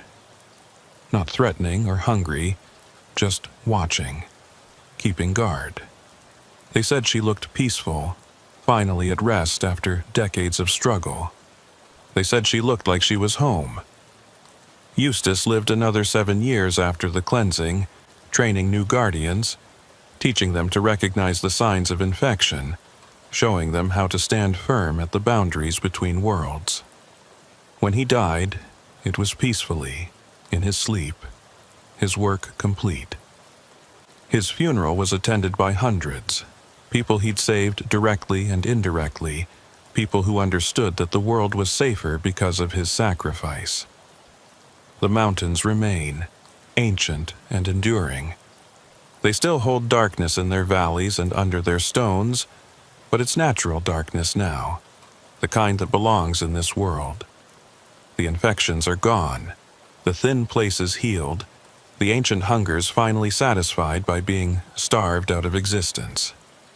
But the guardians remain too, watching, waiting, ready to respond if new infections appear.